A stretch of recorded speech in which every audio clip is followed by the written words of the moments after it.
And coming on right now, Keith Fernandez. I'm Jerry Coleman along with Brent Musburger. We go to the bottom of the 4th inning. Dodgers lead 2-0, and John Tudor so far has held things in check. It's Hernandez, Strawberry, and McReynolds moving in.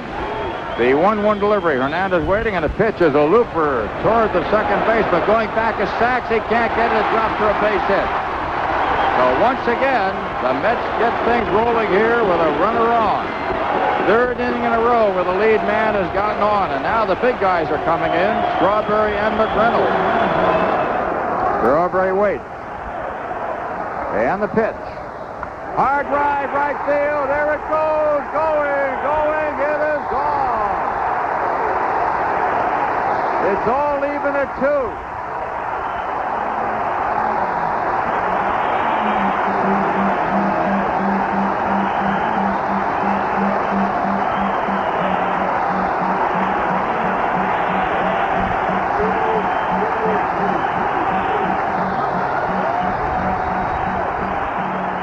Looping single by Hernandez, a bomb over the right field wall by Strawberry. It's all even at 2, and here come the Mets again. The 1-strike pitch to Kevin. Line drive, left field, way back, over the wall. It's a 3-2 ball game.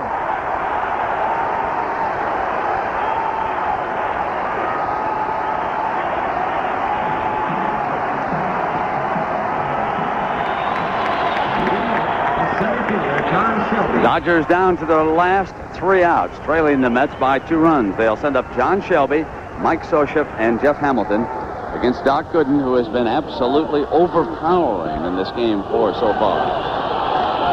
And he struck Shelby out in his last at bat. John has 2 of the 3 Dodger hits. That one up high. Ball and 2 strikes as Gooden wastes one. 1-2. Breaking ball. Just missing. High, missing outside. The pitch, fastball missing, and the Dodgers have the leadoff hitter on as Gooden walks the 5th hitter tonight. That's the one thing his manager didn't want to see him do, is put somebody on without making them hit their way on. Now you got Socha coming up. And Gooden at the set. Fastball hit deep to right field. Back goes Strawberry. Way back. It's out of here. The Dodgers tie it. How do you like that? I cannot believe it. Mike Socha, not a power hitter, ripped one over the right field wall. It's all even at 4. 4th home run of the year, Brent. And what a time to do it. And Gooden made the one critical mistake. He had the meeting out of his hands, and whap. It's all even at 4. Here's the moment for the Dodgers. Gibson has been stymied throughout this series. Comes up in the 12th inning. 0 for 5 tonight. Hasn't been able to get the ball out of the infield. No balls, 1 strike, 2 down. Gibson waiting, pitch. Hard drive, right field, has some distance. Way back, going. It is gone. The Dodgers lead it 5-4. Kirk Gibson, 1 for 16 in the series, found the fence, and the Dodgers take a 5-4 lead. How do you like that, Brent Musburger? You believe it? Well, Gibson was the man of the moment. Just like we said, he had struggled all evening long, but he's a terrific competitor. Found the pitch from McDowell that he wanted and rode it out of here. And I mean, he hammered it well over 400 feet over the right center field wall. And the Dodgers have come all the way back from the dead. Mackey Sasser, left-handed hitter, line drive hitter. Swung on, line drive, right field, coming in. Marshall can't get it, base hit. And the Mets have the leadoff man on, and the potential tying run as Mackey Sasser comes through. Now Lee Mazzilli being talked to by Davey Johnson. Ron Darling comes on and will be the pinch runner for Mackey Sasser. Looking over to first base at Darling. Mazzilli, the left-handed hitter, waiting the pitch. He squares the bunt, takes the strike, let her high, didn't like it. Turn around and says so. The Dutch runner. The pitch, he's going to swing away, and he didn't miss. 1-2, and the Dodgers had guessed that one right. They did not send Shopperson and Woodson down the lines. They held them back. Davey Johnson, hoping he would get them charging and moving, gave Mazzilli the green light, and the count is 1 ball and 2 strikes. Swung on, line drive, base hit, center field. Shelby will be up with it. Darling stops at second, and the Mets mounting an attack. In the bottom of the 12th. Nobody out and 2 on. Greg Jeffries is coming up now. Greg did not have any success bunting his last time up, but you almost have to believe that he'll be bunting once again. To get those runners into scoring position. Jeffries 0 for 4 and a walk. Batting left-handed. Leary ready. The pitch. He squares, fouls it off, bunted it back into the stands. Strike 1.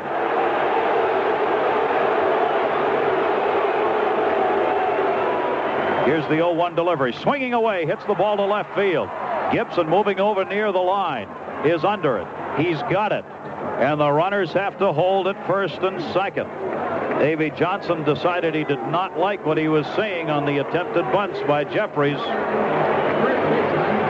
Jeffries does not get those runners moved up. Keith Hernandez up. Ron Paranowski is on his way to the mound. Jesse Orozco is ready in the pen with 1 down and 2 on here in the 12th inning. He will talk to Leary. Dempsey's there, and there's the call. It will be Jesse Orozco. We are going to have a pitching change, bottom half of the 12th inning.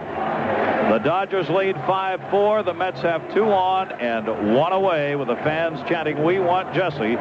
They're going to get him. The delivery to Hernandez. The slider misses down low, ball 1. Orel Hershiser is throwing in the bullpen. Isn't that amazing? Orel Hershiser. You don't think Tommy Lasorda will have something to say, win or lose, about Howell after this game? Of course he will. The worst possible scenario for the Dodgers occurred. Extra inning game with Howell out serving that 3-game suspension. Right here, trying to nail one down. 1 ball, 2 strike count. Darling off second, Maz off first. The 1-2 pitch came inside and missed. 2 balls and 2 strikes. Inside, 3 balls and 2 strikes. Orozco working on the razor's edge. A 3-2 count with 1 away, and Strawberry on deck. Runners not going. 3-2. He missed. Walking. The bases are loaded for Darryl Strawberry. Strawberry takes it high. Ball 1. And Tommy Lasorda's coming out.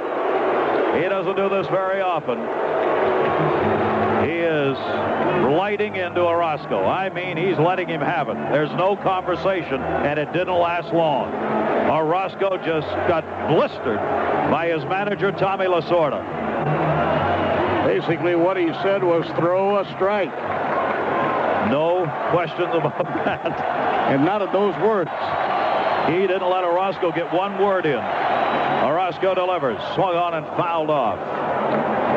1 ball, 1 strike. Breaking ball and a great pitch. He threw an off-speed breaking ball in the inside corner for a called strike 2, 1 and 2 on Strawberry. The 1-2 delivery. Swung on and popped him up. Second base. Sachs waiting on it. Infield fly rule. 2 down. He got Strawberry. And Tommy Lasorda made the right move maybe, and now Paranowski's on his way out. They have Orel Hershiser throwing in the bullpen, who started yesterday's game and pitched 7 innings. This is what playoff sports is all about. Enormous pressure. Anything that happens, a wild pitch, a pass ball, a mistake. It cost the Dodgers a ball game.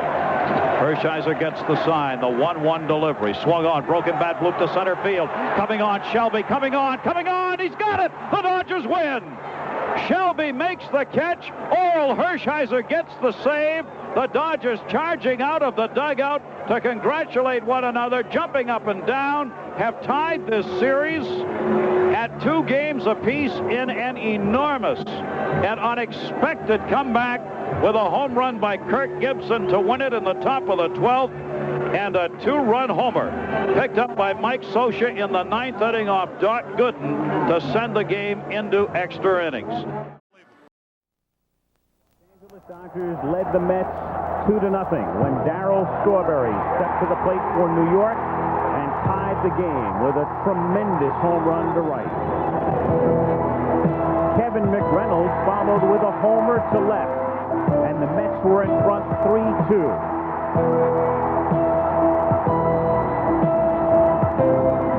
Meanwhile, Dwight Gooden was 3 outs away from giving the Mets a 3-1 lead in the series when Mike Scioscia stepped to the plate in the bottom of the 9th inning and tied the game with a 2-run homer.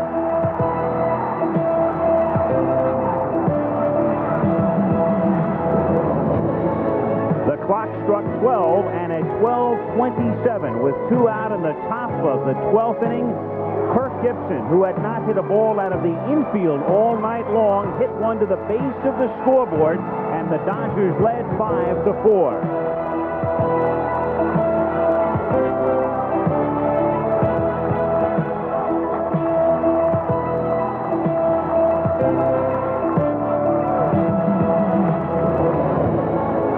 Then incredibly out of the bullpen came Orel Hershiser, who's thrown 111 pitches the day before, to get the final out with the tying and winning runs on base as John Shelby made the catch on the run. And the Dodgers win it by a score of 5-4 to square the series at 2 games apiece and send us today into Game 5 at Shea Stadium in New York.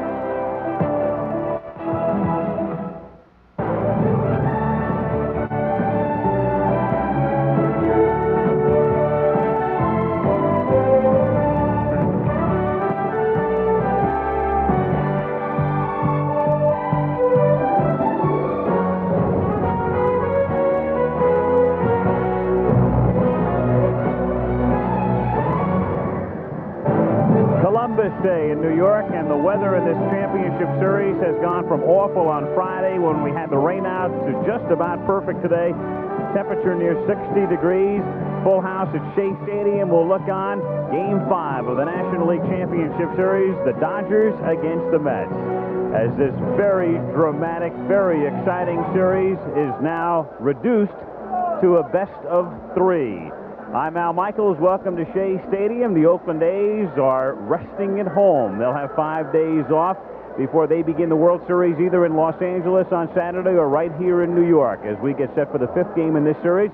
And naturally, in this series, not only dramatic developments on the field, but off as well. More news today, this morning, along with Players Association Counsel Gene Orza.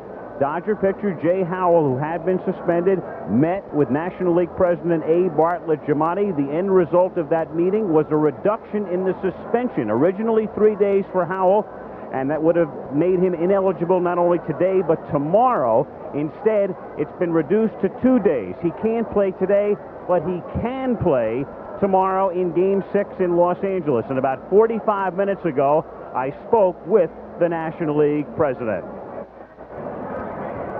Mr. Giamatti, upon further reflection, did you feel that the original penalty you handed down was too severe?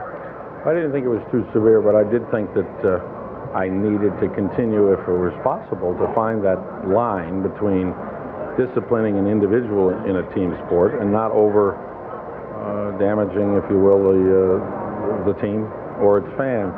As you know, that's always one of the delicacies in these situations.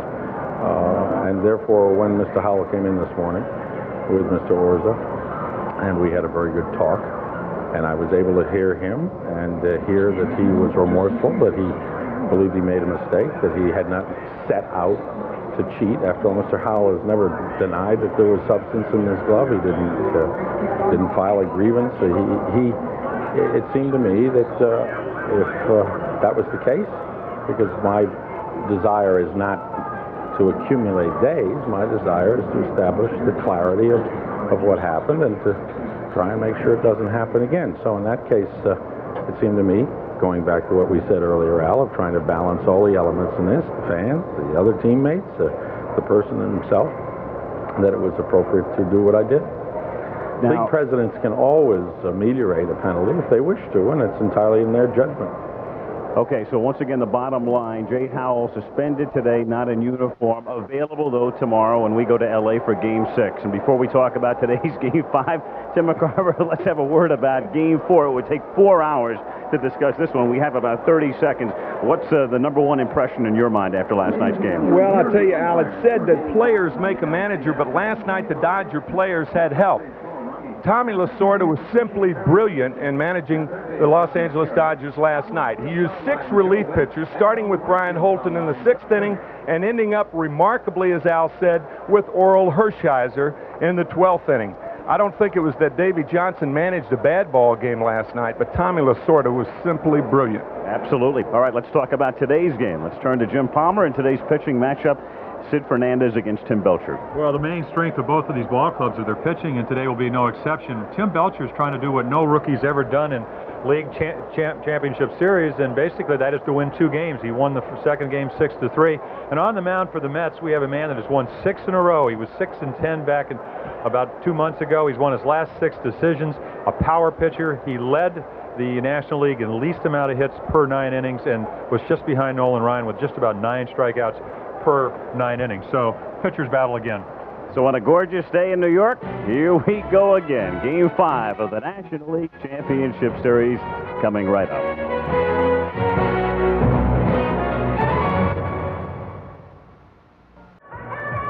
Shea Stadium in New York for Game 5. Sid Fernandez on the mound for the New York Mets and the Los Angeles Dodgers. Go with this lineup today. Steve Sachs at second base. Mickey Hatcher batting second. Kirk Gibson, the game-winning homer early this morning, hits third. Mike Marshall, the cleanup hitter, switch hitting John Shelby. Rick Dempsey gets the start today back at the plate against the left-hander. Jeff Hamilton is at third. Batting eighth will be Alfredo Griffin. And rookie Tim Belcher on the mound, the winner of Game 2. And working for the Mets, making his first appearance in this series, is Sid Fernandez. The inside pitch now on Fernandez from Philadelphia Phillies third baseman Mike Schmidt. Well, with the injury to Bob Ojeda, Sid Fernandez becomes very important to the Mets. Sid might be the only pitcher in the league that can beat anybody with all fastballs. That's because his ball rises, it hops when it comes up to home plate. He gets a lot of swings and misses and a lot of foul balls. His problem is that he loses concentration when he goes to his breaking pitches, his curveball and his changeup. If he could keep that concentration, he might be one of the best pitchers in the game. Scientists refute the fact that balls rise, but scientists never hit. I'll guarantee you Sid Fernandez's balls had some hop to it. His fastballs in particular. The high fastball is the one that the right-handed hitters have to lay off of to be successful against Sid Fernandez. Defensively for the New York Mets, Kevin McReynolds in left, Lenny Dykstra in center, Darryl Strawberry in right, Jeffries, Johnson, Backman, and Hernandez third to first in the infield, Gary Carter back of the plate, and Sid Fernandez on the mound. In the regular season, Gary Carter would not be catching a day game after a night game. But I don't have to tell you, this ain't the regular season. So the playoffs down to a best of 3, and here we go. Steve Sachs to lead things off, and the first pitch of the game is high. One thing about the starting pitchers today, they would have to be the 2 most rested players in the ballpark. Everybody else was here last night, but Fernandez was home, and Belcher was back at the hotel, getting ready. 2-0 the count. He's had an amazing year here at home in Shea, 8-4 with a 1.83 ERA, and then you take him on the road, he was 4-6 with an ERA way over 4 runs a game, so he likes to pitch here better than on the road. In for a strike, and the count 2-1. There is Tim Belcher, who has finished warming up out in the Dodger pen. And he awaits the bottom of the first inning. Just about every hitter that hits off Sid Fernandez talks about how deceiving his windup. He throws out of his body. You see the body, and then you see the ball. Sachs lifts it in the air to right field and toward the line, and playable for Strawberry. And he makes the catch in foul territory. 1 away.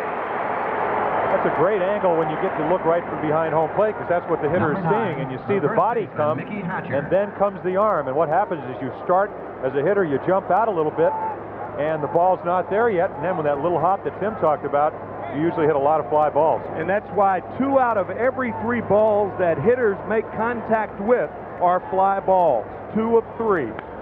Hatcher hits a fly ball to shallow right center. Len Dykstra comes over. 2 gone. You wonder why we know that. Mr. Hurt down in the truck. I mean, this is the leading fly ball pitcher in the National League. The left fielder, Kirk Gibson. Kirk Gibson. Less than 12 hours ago, hitting the game-winning homer. And if you saw the shot at the beginning of our telecast, as the ball left the park, the clock read 12:27 a.m., and right now it's 12:14 p.m. Low sinking down and in fastball from Roger McDowell, and that will be Gibson's best chance against Sid Fernandez. The low fastball. In there. Well, while we were in the dugouts the other night during that rain delay, which eventually became a rainout, I was saying, what's so difficult about Fernandez? And he said, well, the scouting report, they told me he couldn't get his breaking ball over. He threw me 2 of the best curveballs I've ever seen, and I don't know what to look for. And there it is. Sweeper. Sweeper, that's a John Tudor type curveball. Got a chance to see Tudor last night throwing the sweeping curveballs to left-handers, and this is what that curve looked like to Kirk Gibson. See where his body goes.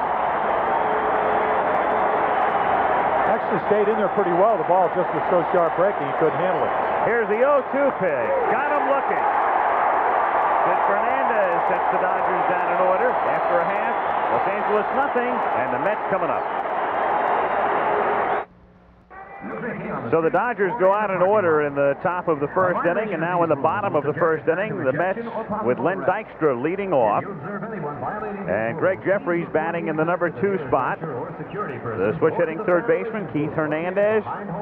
At first, Darryl Strawberry with that booming homer last night as the cleanup hitter. Kevin McReynolds also homered last night, batting 5th. Gary Carter in the 6th spot, and they switch him with Howard Johnson, who drops to 7th. Wally Backman batting 8th, and Sid Fernandez the pitcher. Tim Belcher, the winner in Game 2 in L.A. on Wednesday, on the mound. And let's get the inside pitch on Belcher from Mike Schmidt. Tim Belcher is a very simple pitcher. He relies mainly on his 88 to 90, 91 mile-an-hour fastball. You wonder why a guy that doesn't throw 95 can get as many strikeouts and be as effective with fastballs. It's because it's so deceptive. He releases it from way down low, and it rises as it comes to home plate. He throws an occasional slider to right-handed hitters, very few breaking balls, if any, to left-handed hitters. He lives specifically with the fastball. Good hitter, good fielder, and very tough to run on. And that's what he showed us in Los Angeles, but he showed us a lot of curveballs. Said he'd only use it early, but he said that was the best curveball I've ever had. He said, I expect them to look for it, and I really feel that over the course of a season, the slider's my better pitch. So he's already anticipating maybe going to that more than he did his curveball. And that's what's great about pitching. If you have a lot of options, it makes it more difficult to hit off of you. Defensively, the outfield, Gibson, Shelby, and Marshall. In the infield, Hamilton at third, Griffin at short, Sachs at second, Hatcher at first, Rick Dempsey getting the start behind the plate. And Tim Belcher, because of the rainout on Friday, gets the extra day's rest. Instead of working on 3 days rest, he works on 4, and here's Dykstra. And that's the perfect routine that he'd like. Then he leads off by hitting one to right field. Marshall is there, fades on it, and makes the catch. 1 pitch, 1 away, and Greg Jeffries coming up. The umpires today, third baseman, working back of the plate is Bob Davidson. Paul Runge is umpiring at first. Harry Wendelstadt, wishing his mother a very happy 70th birthday, is at second. John McSherry at third. Joe West down the line in left, and Dutch Rennert down the line in right. Greg Jeffries, who last night could not lay down bunch in his last 2 at-bats, and that incurred the wrath of the Shea Stadium crowd. Especially the second time up, when with runners in on first and second, nobody out in the 12th inning after trying to bunt the first time. The crowd booed, and Davey Johnson changed his strategy. Jeffries, it's a chopper to Sachs at second, and Steve throws him out, and it will bring up Keith Hernandez, who is 6 for 14 in the series. You know, Lasorda last night bringing in Hershiser, and as we mentioned at the time, in an unprecedented move in the sense he'd thrown 111 pitches the day before, I said his worst nightmare, there's Orel, would be for the game to continue on. I said to Lasorda this morning, who would have pitched had the game been tied? He said, I don't know, because I'd have been a suicide victim. Well, as you so saliently pointed out, Danny Heap was out of the lineup. Right. He had pitched in earlier. And then Joe Ferguson was telling me before that Jose Gonzalez could pitch in a pinch. 1-0. Or what they could have done is hired maybe a helicopter to bring Belcher back from the hotel. He was the only pitcher the Dodgers did not use last night, with Howell suspended and Belcher back in the hotel preparing for today. Everybody else got into the game. I mean, can you imagine this scenario? He left his wake-up call for probably 7:30, gets a call at 12:15, moving it up because we need you to come back to the stadium. And then who starts today's game? John Tudor, because he's the most rested. He was taken out first. That's right. He'd have been working on 16 hours rest. What a series this has been. The 2-0 pitch is low, ball 3, 3-0.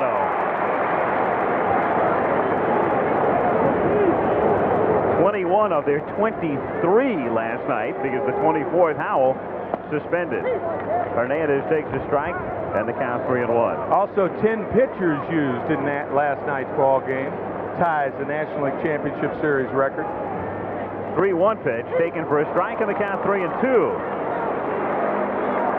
3-2 pitch, got him looking, and Hernandez can't believe it. End of 1, no score, back at Shea Stadium after this message, and a word from your local station. Usually when a pitcher possesses a slider, it's better to throw that as opposed to the curveball, because that's the pitch they get over better. But was it a strike? Well, I think what Keith Hernandez is upset about, and remember, that's not where the ball is caught, it's where it goes over home plate, is that 2 pitches earlier in the count were called balls. That one was called a strike.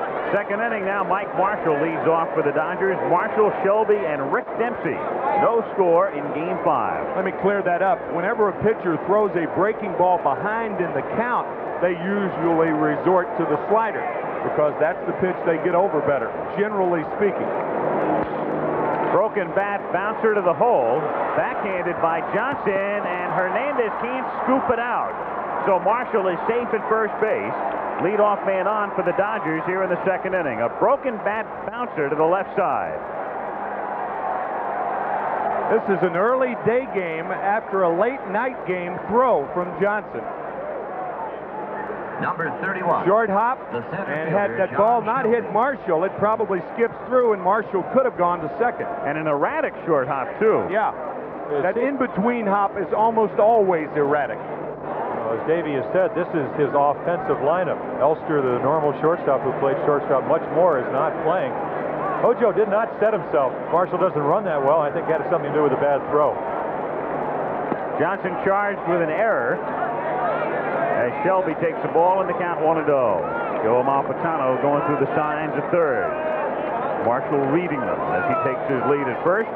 1-0 on Shelby. Line to left field, right at McReynolds, who comes in now and makes the catch. And his shoe top went away. The ball sinking in a hurry. Why they have 6 umpires in league championship play. Joe West right on this play.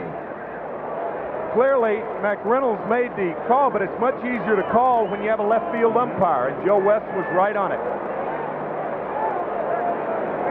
The same things that apply to an outfielder where you run on your toes apply to an umpire. And if you don't have the extra umpires, the third base umpire has to run out there. He runs on his heels. He may not have called that play right. 1 out, and Dempsey takes outside. Ball 1, 1-0. Rick wound up catching last night. He was in at the end of the game. In fact, he came up to pinch hit for Scioscia after Mike had tied the game with his 9th inning home run. Marshall goes on the hit and run, and it's popped up. And Jeffries looks up into the high sky and makes the catch in foul territory, and that ball almost came loose. 2 down. Marshall still at first, and it will bring up Hamilton.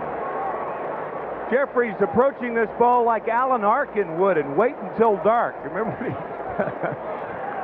when he catches it in foul territory, but I'll tell you, the October sun, in some respects, this early in the day, a lot tougher than we saw the game in Los Angeles the other day. The 5 o'clock sun didn't upset Strawberry in right field, or Mike Marshall for that matter, but that could come into play today.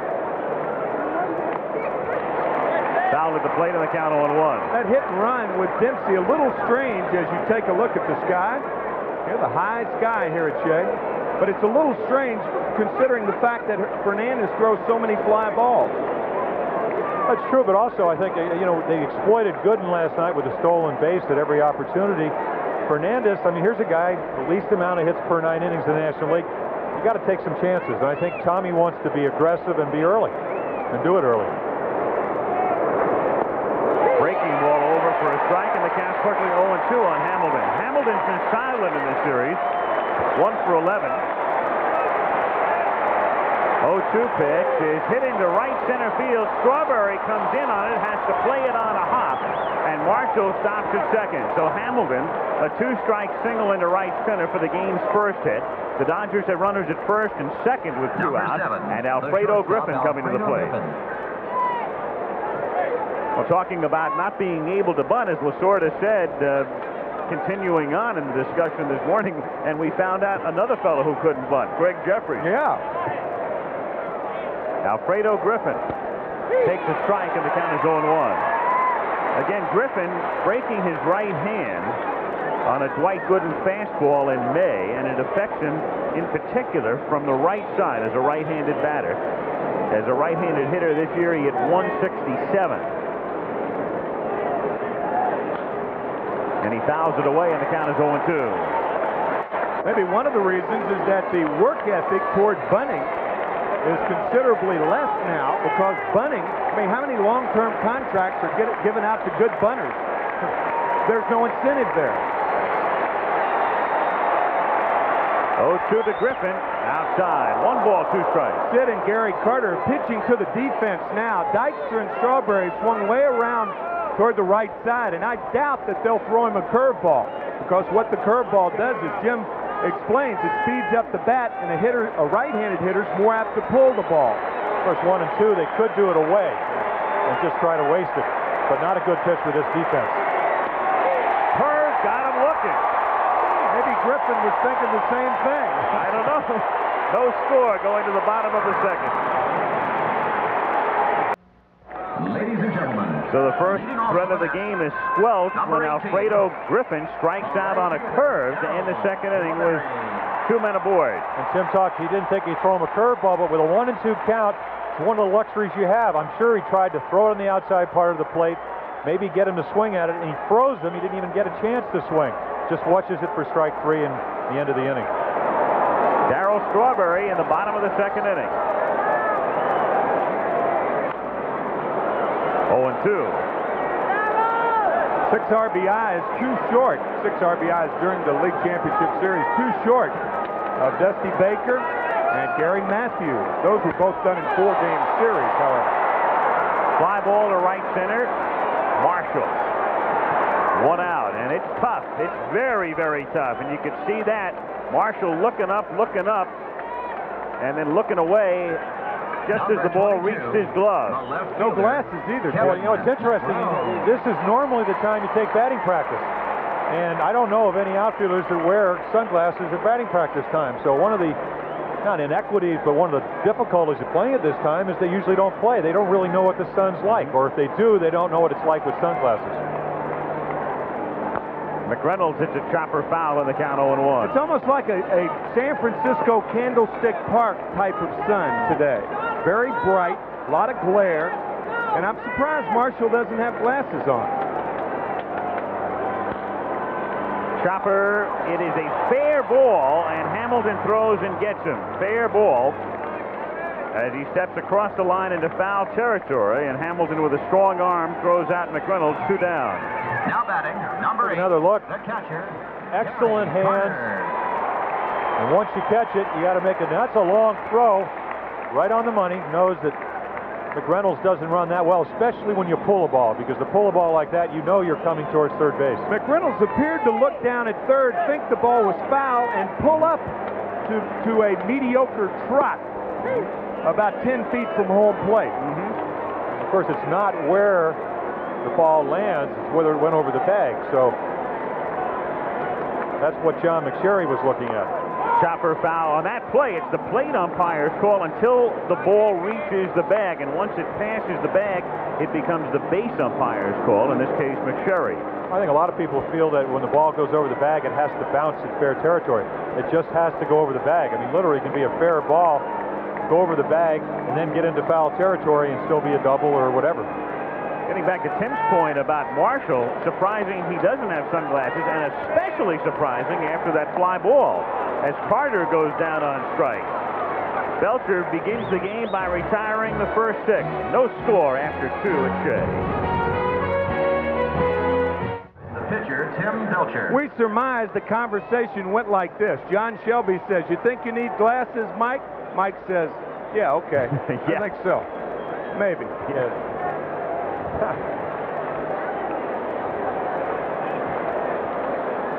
Third inning, Tim Belcher leading things off for the Dodgers, and the count is 0-1. Only hit 071 during the season, but did get a big hit in that second game. 4-run inning off of David Cohn kept it alive. Now that's the way I like to see a pitcher swing. 0-2 the count. So the only 2 well-rested men in the ballpark facing each other right now, as we mentioned before, Fernandez at home and Belcher back at the hotel. And for everybody else, it was 1:45 in the morning when last night or this morning's game ended. And Belcher fouls it back.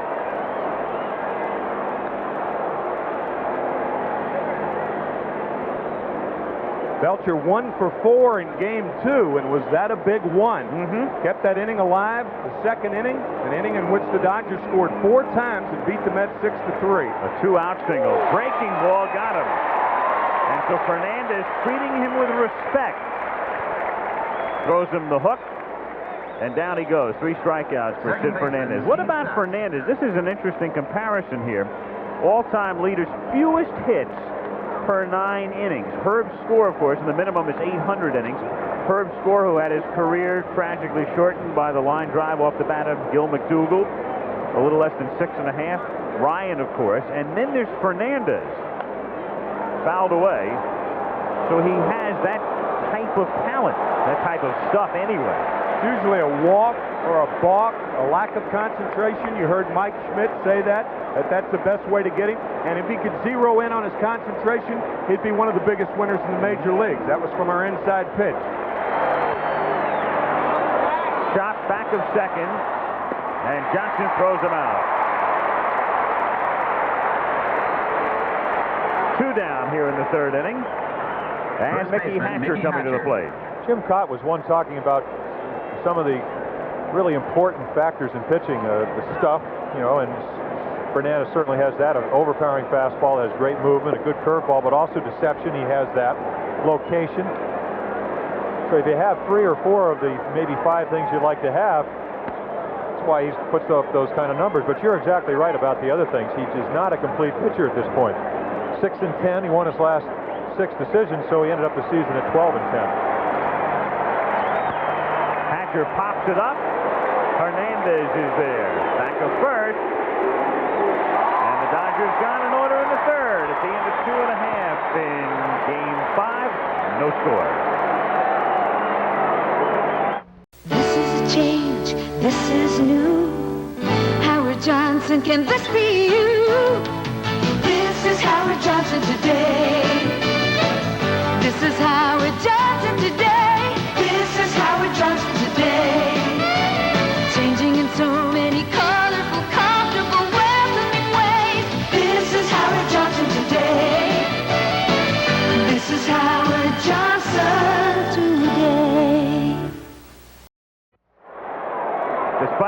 assumed was a suggestion by Shelby that Marshall go to sunglasses. Mike's still without them as we go to the bottom of the third inning. For Shelby, one of the reasons Shelby has helped his defense is that I think the theory is you take anything you can get. I guess maybe that's what they agreed on. Howard Johnson takes a strike. Johnson up there and around the bunt, and he'll do anything to get on because, as you see, 0 for 21 in his postseason career, including 0 for 13 in this series. And he chops it foul in the count 0-2. And here is a rather inglorious list. The one thing about Earnshaw and Sullivan, there was no television at that time. In fact, I don't think there was even radio, so that didn't get a lot of notoriety. Everybody now knows about Johnson, though, as he hits a fly ball to center field, and he's going to be 0 for 22 in career postseason play as Shelby makes the catch. Another thing about George Earnshaw is that he was a pitcher. And when you go 0 for 22 in 3 postseason series, that means you had a lot of at-bats. So for a pitcher, that could be a very favorable thing, but there's nothing favorable about Hojo and his 0 for 22 streak. One down. He has some company, though, today because Belcher has retired the 7-man he's faced. And Wally Backman stands in. Strike. Kurt Simmons, an old teammate of mine, used to say the most important thing about pitchers as hitters is at-bats. You go 0 for 4, you know you pitched a good game. 0 for 3. You get up 3 times, you're still in the game in the middle inning. That's rolled foul outside third, and the count, no balls and 2 strikes on Backman. 0-2 pitch, got him. Breaking ball in on the hands, and that's 8 straight set down by Belcher, and he has struck out 3, so 2 down here in the third inning. And Sid Fernandez coming up. He's actually pitching better than he did in Los Angeles, and this looks like a curveball that Wally doesn't get. So what he did, he knows the weakness. Backman's a better fastball hitter, throws him a curveball, and he swung right through it. Fernandez, a good hitting pitcher, this year hitting .250, and only one other pitcher in the National League with at least 50 at-bats had a higher average, and that was Tim Leary of the Dodgers, who'll start tomorrow night's game in L.A.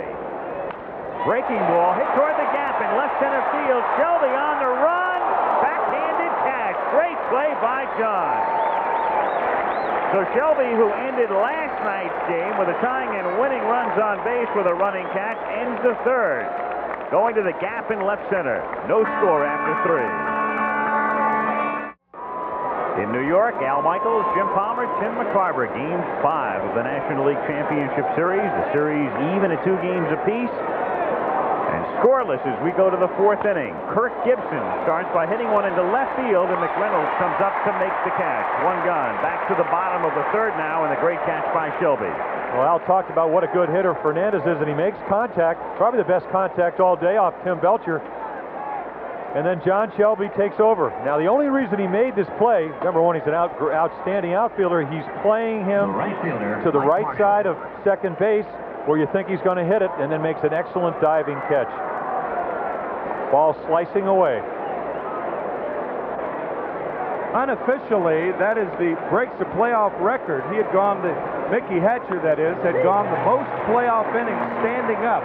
This is the first time we think, this is unofficial, the first time that Mickey Hatcher has sat down during the playoff series. Put the watch on him. 0-1 the count on Mike Marshall with 1 out in the 4th inning. Breaking pitch over in the count, 0-2.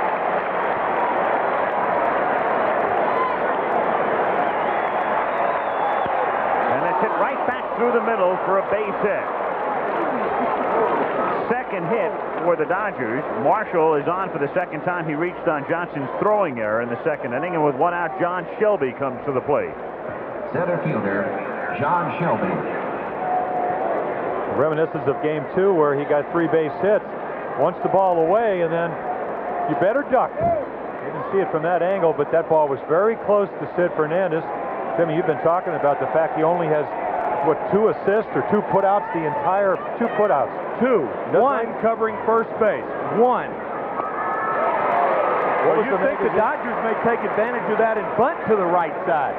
because Fernandez is the poorest fielding pitcher on the Mets staff. What did he say in that interview? He said, what would you like most to happen? He said, I want Hernandez to play closer to first base so I don't have to cover it so often. Shelby takes a curve low, and it's 1-1. Apparently you heard him because they only had 2 putouts all year. One was on a bunt that he caught. That was bunted too hard, and he has covered first base 1 time this year and made the putout. That's remarkable. 1-2. I mean, that's 187 innings. Well, it stands to reason. There are a lot of stats that don't make sense, but think about it. Most right-handed hitters hit against Fernandez, and as we said earlier, most of them either strike out or put the ball in play in the air. So he doesn't really have a chance on too many grounders to the right side. And 2-2 now. Shelby, the switch hitter. Ball 3. I think even Shelby might have thought he had struck out. He got a big break from Davidson there. Again, it's not where the ball ends up, but to just go over the plate. Now that ball looks like it's caught inside, but the angle, it looked like it might have had the plate. Could have been. 3-2. We'll see if Marshall goes. He doesn't, and a breaking pitch is inside for ball 4. So runners at first and second with 1 out, and Rick Dempsey comes to the plate. With a count 3-2 and less than, or with 2 outs or less than 2 outs, and you're the runner at first and you're going, you have to make sure the pitcher pitches. And Mike Marshall really went to the extremes then. He waited and waited and waited, and had that ball been called a strike, Carter throws him out easily at second base. Even on a curveball, which takes more time to get up there. Ripped down the line in left field. Fair ball and bouncing into the corner. Marshall comes in to score. Amalfitano waving Shelby in. He scores on a 2-run double by Dempsey. 2-0 Dodgers. So Rick Dempsey catching today because of the lefty Fernandez on the mound, sending Sosa to the bench. Delivers here in the 4th. And the Dodgers again take the lead in the game as they've done in each game in this series. A great example of looking for a pitch and getting it. High fastball, and he just crushes this ball. It's just a matter of it staying fair. And it's fair by about a foot. Yeah, you can stand there and root for it because you know you're going to get to second base, and that's what he did. 2-0 Dodgers. Dempsey at second, still only 1 out, and Hamilton at the plate. 0-1 the count.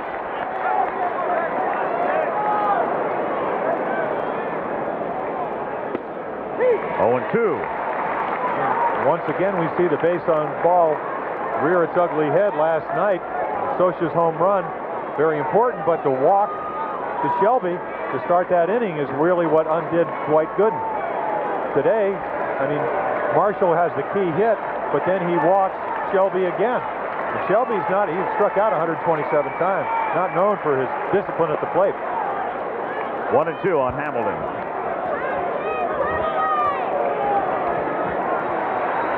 Got him. Strikeout number 4.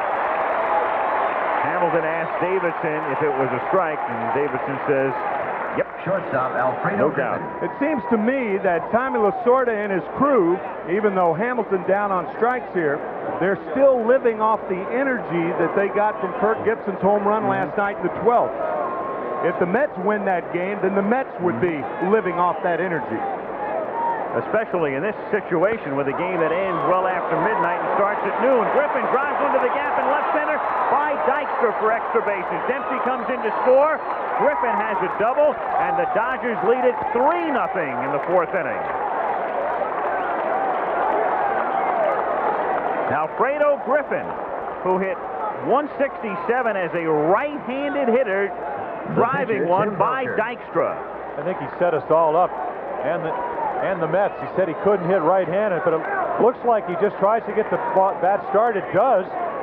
Now they've been swinging through those balls. The minute he hits it in the gap, you know it's going to be at least 2 or 3. He's thinking triple, but he's in scoring position. You might as well stop there. You don't want to be thrown out going into third with 2 outs. Belcher takes outside, ball 1, 1-0. Tell you, anybody who underrates, as you see Terry Leach now warming for the Mets, anybody who underrates emotion and animation ought to take a closer look at this Dodger ball club. 1-1. Because outside their starting pitching, they don't compare to the Mets position for position. I think a good case can be made for that. But the Mets not nearly as emotional, and that could cost them. And in the Dodgers case, particularly in the sense that they lost that gut-wrenching first game, and to be able to rebound the next night and get even in the series. The same thing with last night. Yep. A gut-wrenching game on Saturday. I think the real problem the Mets have is that nobody is writing articles in newspapers on the Dodgers. Good point. Nothing to get them up. And Belcher gone on strikes, but in the inning, the Dodgers are up for 3. And at the end of 3.5, it's the Dodgers 3 and the Mets nothing.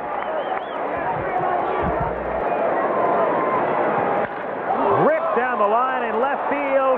Fair ball and bouncing into the corner. Marshall comes in to score. Amalfitano waving Shelby in. He scores on a 2-run double by Dempsey. 2-0 Dodgers. Especially in this situation with a game that ends well after midnight and starts at noon. Griffin drives into the gap in left center by Dykstra for extra bases. Dempsey comes in to score. Griffin has a double, and the Dodgers lead it 3-0 in the 4th inning. Rick Dempsey will settle in back of the plate after his 2-run double in the top of the 4th, formed the centerpiece of a 3-run Dodger rally as we go to the bottom of the 4th inning, 3-0 Los Angeles. I'll tell you, pal, Tommy Lasorda told me that when the Dodgers released Alex Trevino, that they had to eat the majority of his $300,000 contract. And they made that decision based on Dempsey's spring performance. And that last hit he got may be worth a lot more than $300,000 to the Dodgers and to Dempsey. And we talked the other night about the fact that Dempsey has been helping Belcher. The two of them live in the same community, Agoura Hills, and drive in together often to the ballpark. So another dividend being paid in that respect, too. Belcher starts this game by retiring the first 9 he's faced. 2-0 pitch is high, ball 3. So it's 3-0 on Dykstra. Of course, the important thing here, if you're Tim Belcher, is that you want to continue the momentum. The way to do that is to try to come out, retire the Mets in order, or keeping them from score, and then let your team build on that 3 runs they scored in the last inning. Dykstra may be taking 2. He doesn't need to take the 1. The Mets have their first base runner. After Belcher starts by retiring the first 9, he walks Dykstra on 4 pitches here in the bottom of the 4th inning, and Jeffries coming up.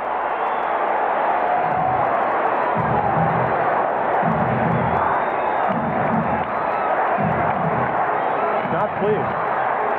What happened also, and got a 5-0 lead in Los Angeles. He walked Jeffries, and then Fernandez hit a home run. So he's been in this position before. In there for a strike, and the count 0-1 on Jeffries.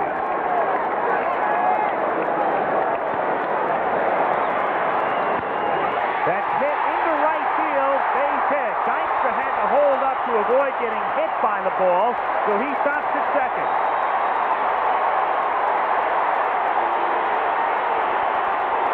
And Lasorda begins to pace. Nothing's easy in this series. The Dodgers have had the lead in every game, but the Mets have rallied in every game. I'll tell you, the psychology of what follows after a walk is more important than the walk itself. We saw it last night in the 9th inning, the Scioscia home run following a walk to Shelby. And now the Jeffries single following 4 straight balls to Lynn Dykstra. It's not necessarily the walk, but it's what a pitcher may do after the walk and being too fat with his fastball. And that's what Belcher was then. And you could see how angry Belcher was with himself after he had walked Dykstra. And that's the first thing they always tell you. Never, ever walk the leadoff batter. And then you do it, and you're angry with yourself. 2 on, nobody out. The crowd very much back in the game as Belcher throws a hook for a strike to Hernandez, 0-1. 1-1. That looks like the first split-finger fastball that Belcher has thrown today. Oh, He struck Hernandez out on one in Los Angeles. Again, and that pitch just the bottom drops out of it, and really what happens is that it looks like a fastball, so if you establish your fastball, and he's done that, it's a very effective pitch. 2-1. You cannot just, a lot of hitters, you can just pitch them off the corner and they'll keep expanding. Hernandez doesn't do that. So what you have to do is throw him enough fastballs, then throw him a split finger that looks like that, and he may chase a bad pitch, which is what he did in Los Angeles. Nobody out, Dykstra at second, and Jeffries at first. 3-0 Dodgers in the fourth. And Hernandez hits it foul off to the left. 2-2 on Keith with Strawberry on deck. Remember now, Hernandez more inclined to hit the ball to left field with 2 strikes. And Shelby still playing him about 3 steps to pull. This is Hernandez's approach to hitting with 2 strikes. That was a 2-1 count. If he does it 2-1, he's even more apt to do it with 2-2. And there's Shelby. Shelby, I think, should be toward left center now because Hernandez's propensity to hit the ball the other way. Playing the count. 2-2 is up and away, ball 3, and they're making it easier for Hernandez to hit it the other way by working him outside. The 3-2 pitch, runners go, it's hit to left field, right to Gibson. Dykstra has to retreat in a hurry, Gibson's throw to Sack, not in time. So the runners get back, Hernandez, per usual, goes the opposite way with 2 strikes, hits it hard, but right to Gibson. 1 down, and here comes Strawberry. It seems unusual, but even if he had hit that ball on 1 hop, now here you're going to see from high home, you see Dykstra running, you see where Hernandez hits the ball, and Gibson knows that. The plays in front of him makes a good, strong throw, but Dykstra with good speed. But what Belcher did was as smart as make him hit the ball that way. Even if he singles, you don't have that first and third situation. They may get a run, but they don't have a big inning going. Strawberry breaking ball over, 0-1.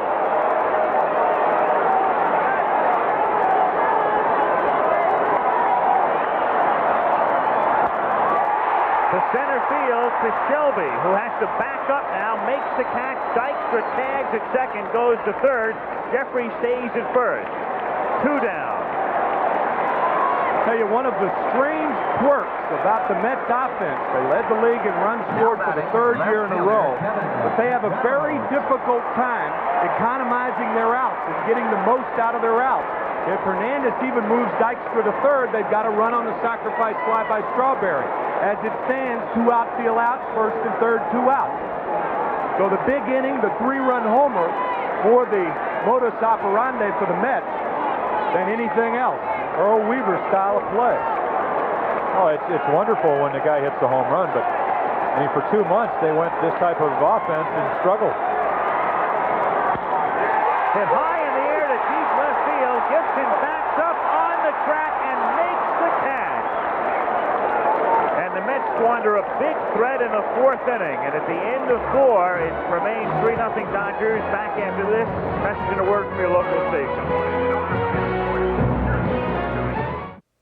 I've come to historically probably one of the finest organizations that has ever been in operation. I come out here to win. That's my #1 goal every day, and believe in personal sacrifice if that's what it takes to win ball games. And you know, people get superstitious about this game, and you know, I've said it many times. I'd take an 0 for 5 in a W over a 3 for 5 in a loss any day. Because again, when I leave spring training, I'm leaving to be a world champion. Game 5 moves to the 5th inning. Dodgers on top 3-0. Series squared at 2 games apiece. Tim Belcher working his way out of a big jam in the 4th. And sort of with the 3 fingers, and I think what that meant is you got a 3-run lead. I tell you, he pitched very well because he did get Hernandez, and I agree with you 100%. Hernandez, of course, is not a pole hitter, so he's not going to advance runners. Hit the ball well, but right at him, but he made him hit the ball that way. Threw the ball away, and he didn't give him a choice to pull the ball. Sachs leading off in the 5th inning in the count 1-1. Sachs, Hatcher, and Gibson. 1-2 pitch is hit into left field for a base hit. So Sachs with a leadoff single in the 5th inning. And it will bring up Mickey Hatcher. Baseball today and tonight. I know Frank Gifford and Dan Deerdorf are hard at work. Ha ha ha. Preparing for tonight's game between the Giants and the Philadelphia Eagles. Just kidding, guys. But at Veterans Stadium tonight, big battle in the NFC East, the Giants and the Eagles. And don't work too hard, Dan. You are going to be there, aren't you? Oh, Al? yeah, sure. On the way to L.A.? In my dreams. Take a look at Fernandez, his summary through 4. Only 15 pitches an inning, but again, it seems to me his location's a little bit off. That curveball was down in the strike zone, but if you want to throw a curveball, you want it away. He got it down and in, and Sachs hit it into left field for a base hit. Hatcher fouls it off, and the count is 0-1. I think the hit and run was on then. Hatcher swung, the ball went to right field, and he looked at Sachs at first base. Here it is once again. Watch Hatcher trying to go the other way, and then he just stared at Steve Sachs. Outside on the count, 1-1. I was going to say Fernandez and Carter in tandem this year have only thrown out one runner at second base. One. There goes Sachs. The pitch is grounded to the right side and by Hernandez for a base hit. And Sachs will go to third. And the Dodgers have runners at the corners with nobody out here in the 5th inning. Left fielder, Kirk Gibson. Another example of speed. You talked about it last night, Tim. It just changes the complexity of the game. Hernandez, if he doesn't have to respect the ability of Steve Sachs to steal second, he's off the bag or he plays behind him, he has that ball. And then Hatcher, as we've said a couple of times this series, excellent back control. I mean, that was like the textbook. Kirk Gibson, again, that JH magic markered in on the sleeve for Jay Howell. They won't have that on tomorrow night. No, I wouldn't think so. He's back live and in person. Infield plays in, and the pitch is inside. Ball 1. The Mets are forced to bring the infield in because they're already down 3-0. So if you're the runner at third base, you've got to break and stay out of the double play. But in doing so, if the rundowns work properly, then you have runners at first and second and one out. The 2-0 pitch, he fights it off and fouls it off his foot. It's a foul ball, and the count is 2-1. Check swing on a 2-0 count. There are few things that make hitters madder than having a check swing when you're ahead in the count. Maybe 1-2, 0-2, it's understandable, but not 2-0. It also infuriates managers. Yes. Yes. 5th inning, nobody out. 3-0 Los Angeles. And the 2-1 pitch coming to Gibson. Is hit to deep right field, and that one is gone. And Kirk Gibson hits his first home run of the game, but his second of the day, because he hit one exactly 13 hours ago at 12:27 a.m., and this one comes at 1:27 p.m. and breaks it open. 6-0.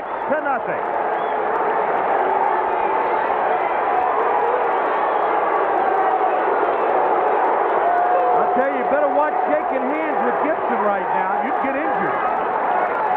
Can't get injured doing that, though, hugging people. So he said during the All-Star game, if he played with the A's, and he may play against them in the World Series, with that forearm bash, that whole team would be in surgery. Fernandez gone, Leach coming in. We'll be back. And the 2-1 pitch to Kirk Gibson. Swung on and hammered to right. If it's fair, it's gone. It is gone. And the Dodgers lead 6-0.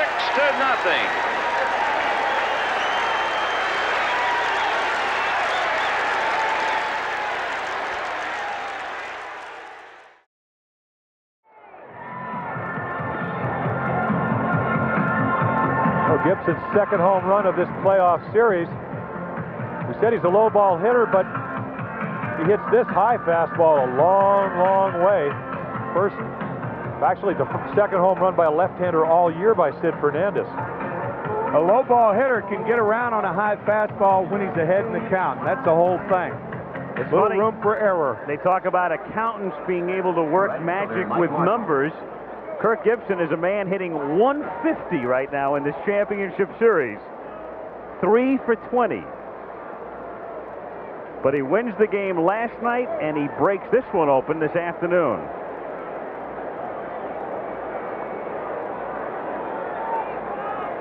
So 6-0, and Terry Leach comes in and starts Marshall with a half-swing strike and the count 0-1.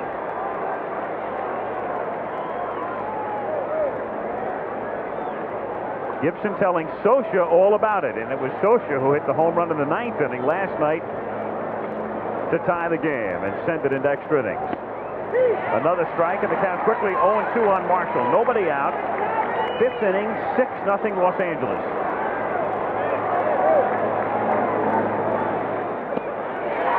Marshall gone, 1 out in the 5th inning. And John Shelby coming to the plate. So for Fernandez, 4+ innings, and he gives up 6 runs and 7 hits. Center fielder John Shelby. And his season, unless the Mets can win this, would be over. And I guess everybody at 7:32 Hawaii time maybe have switched channels, huh? That's what time it is right now in Sid's hometown, Honolulu. Saying that facetiously, of course, but Sid telling us an interesting thing before the game yesterday.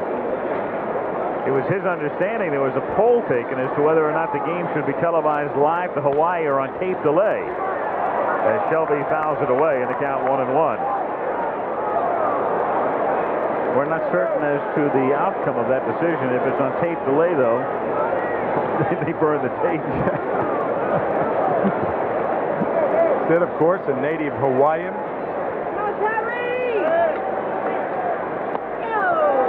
2-1. No, it's got to be very frustrating for him. You win your last 6 games or last 6 decisions. You don't have a chance to pitch in your regular turn. You get a big opportunity, and you're not on your game. Shelby whacks it into right field for a base hit. That's 4 hits in the inning and 8 in the game for the Dodgers. And John at first base with 1 out. The catcher, Rick And it will bring up Rick Dempsey. Interesting shot there. Scioscia tying the game last night with a 2-run homer off Gooden, and Gibson winning it in the 12th. The difference a day makes. Think about yesterday. Here come the Dodgers, down 2-1, suffering a real tough loss on Saturday. Finding out Jay Howell is suspended, down by 2 going into the 9th.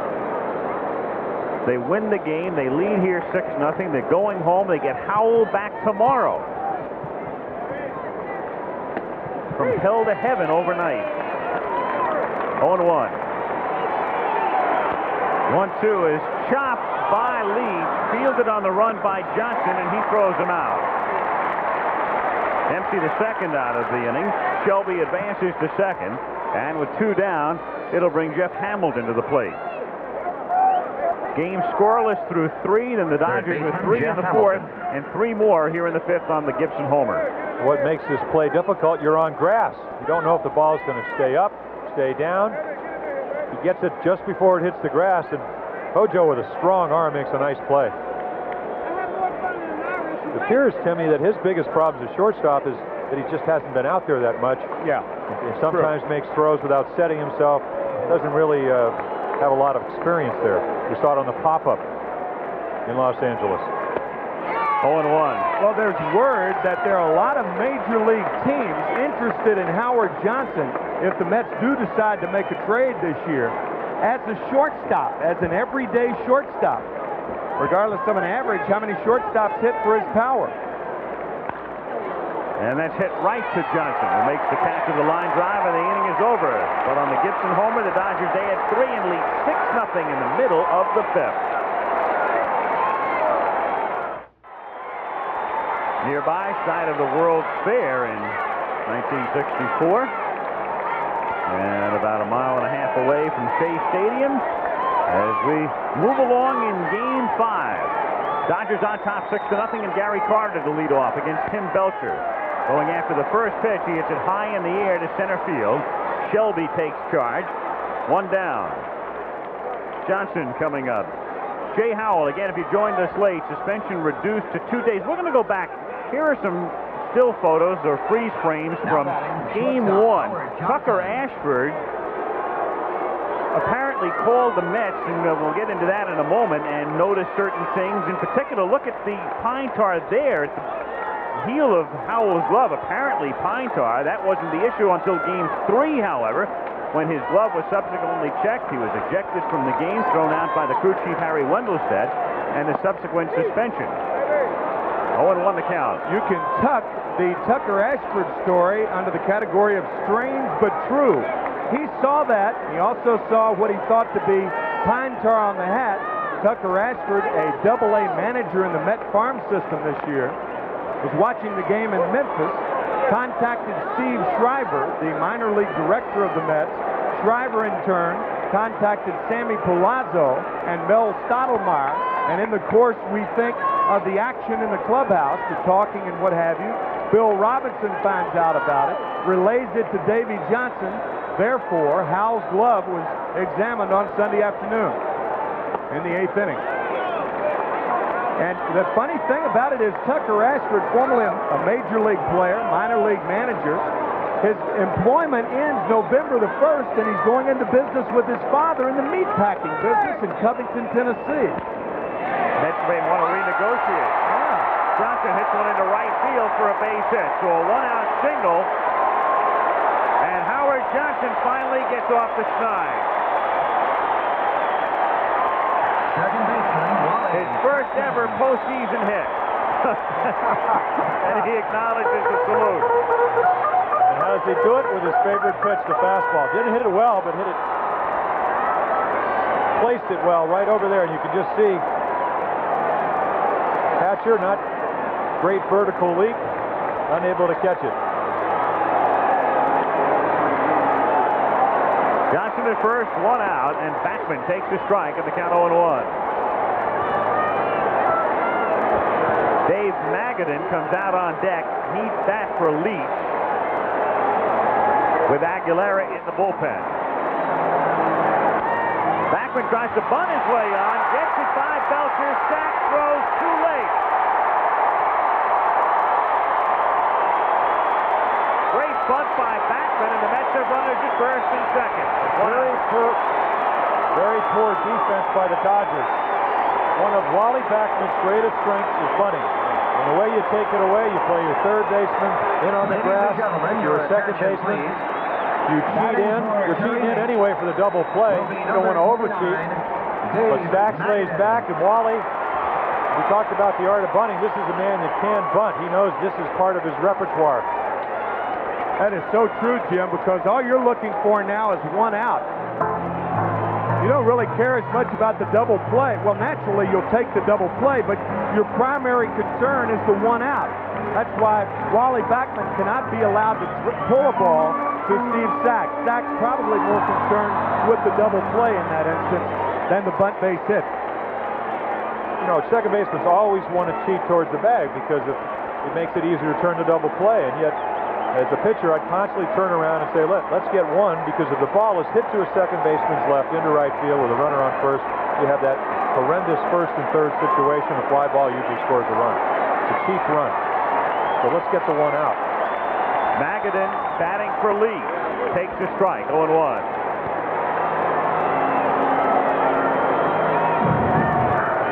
And the Dodger bullpen swings into action for the first time today.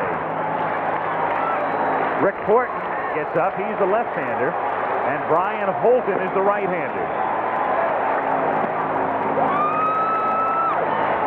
1-1. 1-2. Belcher appears to be pitching Magadan like he did Hernandez with runners at first and second and nobody on, or nobody out. If you throw a breaking ball and he hits the ball into right field, the runner on second scores. The runner on first, no doubt, goes to third. A fly ball is scoring. If you make him hit the ball the other way, a run may score, but you still have the double play in order and runners on first and second. Got him swinging. Strikeout number 4 for Belcher. That's the second out here in the 5th inning. And to the top of the order, and Len Dykstra. Once again, everything revolves around the fastball.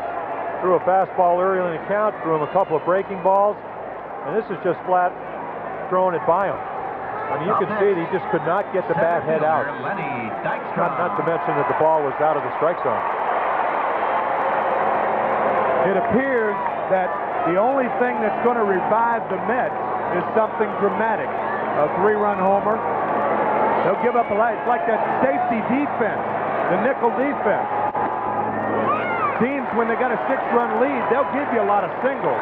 Just like defensive backs will give you short passes. They don't want the bomb. And that's the same case with Belcher right here. Prevent defense is the word I was seeking.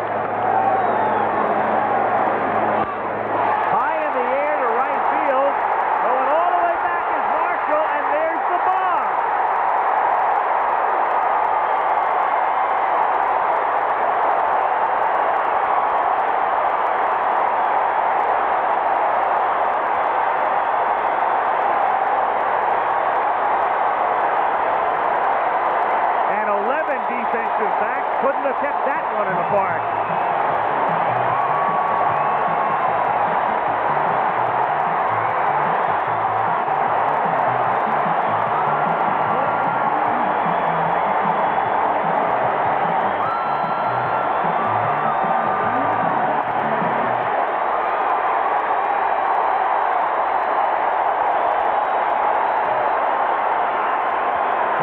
That one swing, the equivalent to the Mets of a good night's rest.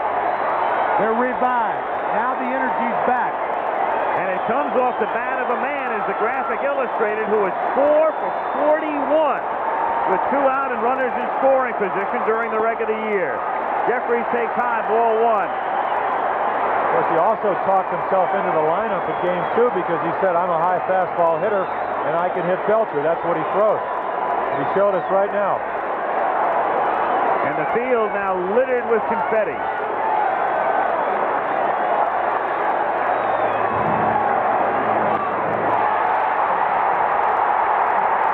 He's skipping to first.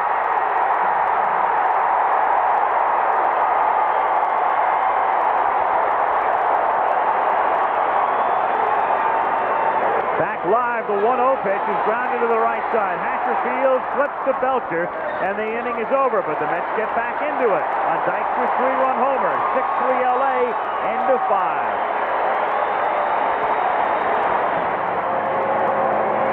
It appears that the only thing that's going to revive the Mets is something dramatic. A 3-run homer. High in the air to right field. Going all the way back is Marshall, and there's the bomb.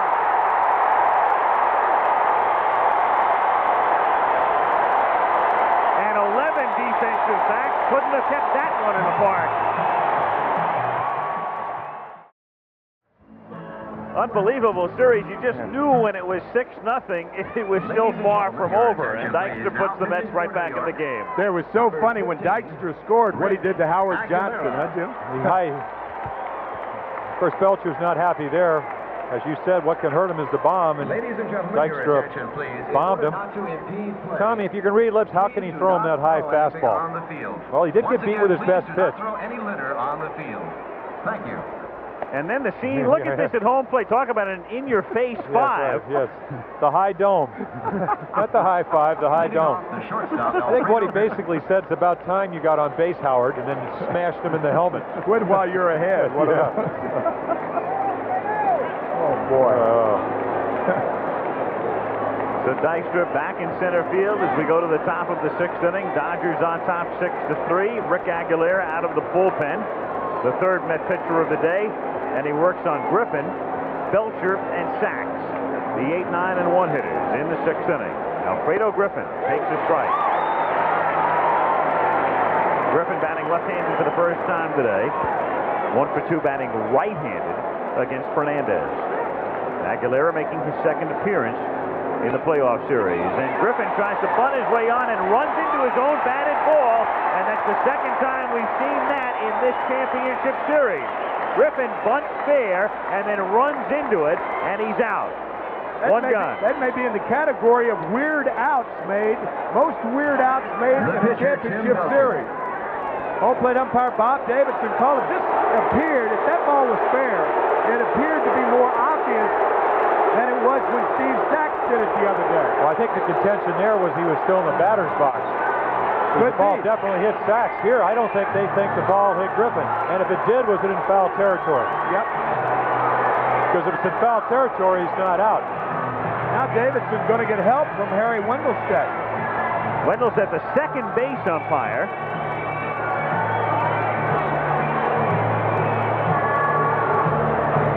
And the crew chief.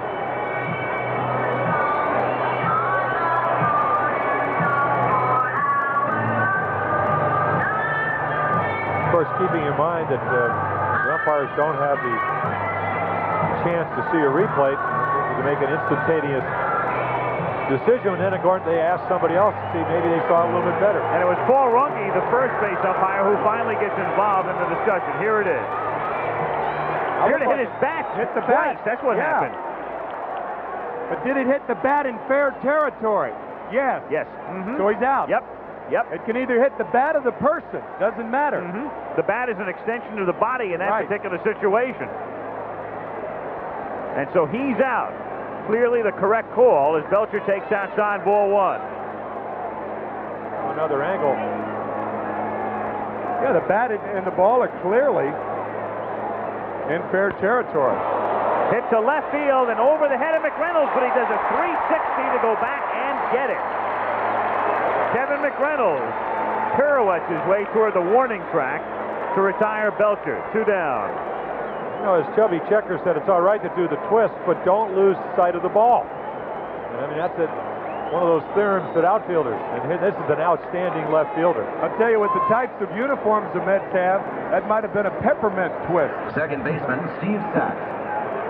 Here we go. Blue Bayou. Rick Aguilera takes outside ball one. 1-0.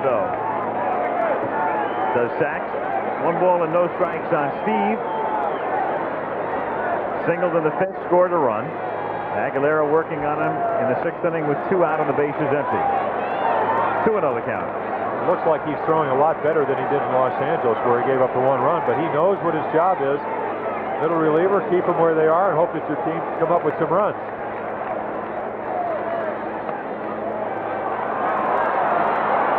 3-0.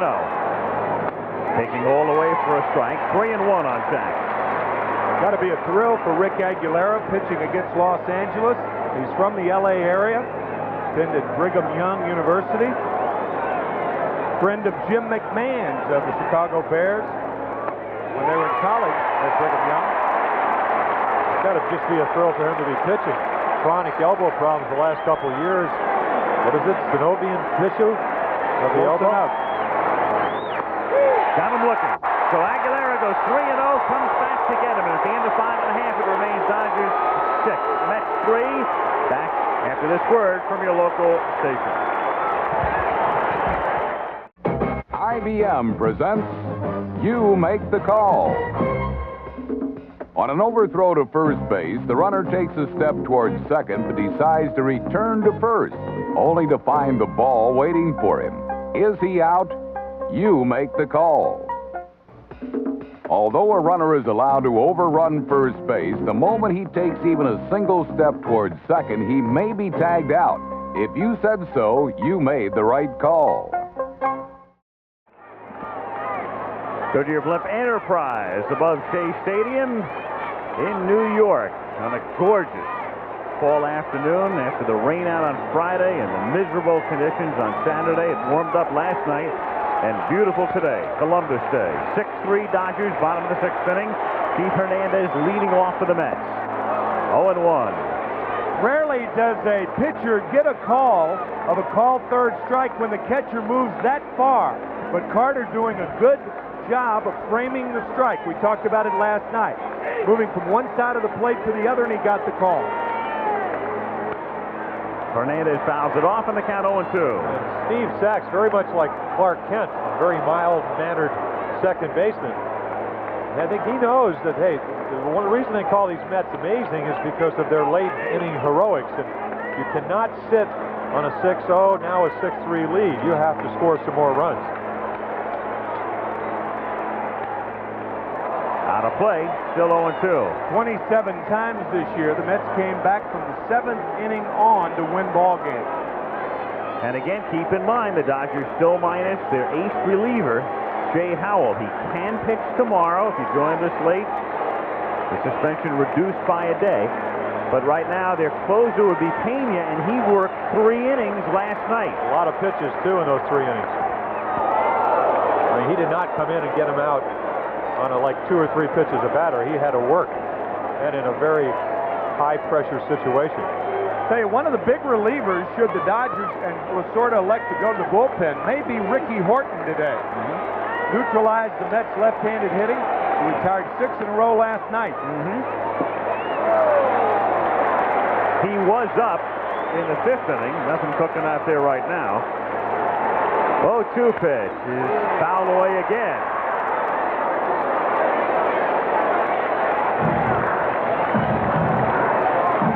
After fouling off that ball, Hernandez tucking that front shoulder in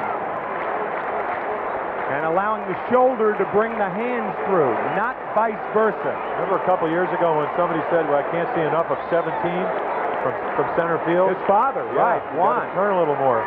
You can bet Juan is watching today's game from San Francisco.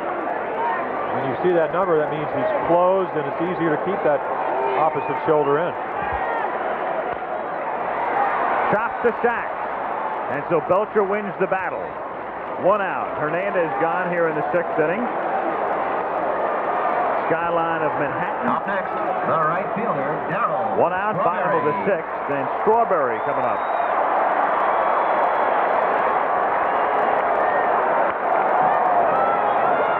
Beautiful shot.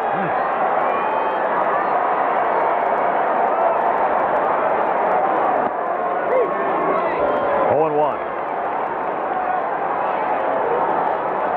Good mix of pitchers. He said he's going to throw a few more sliders, but he's had a pretty good curveball today. That's what Hernandez hit to second base for the 1st out.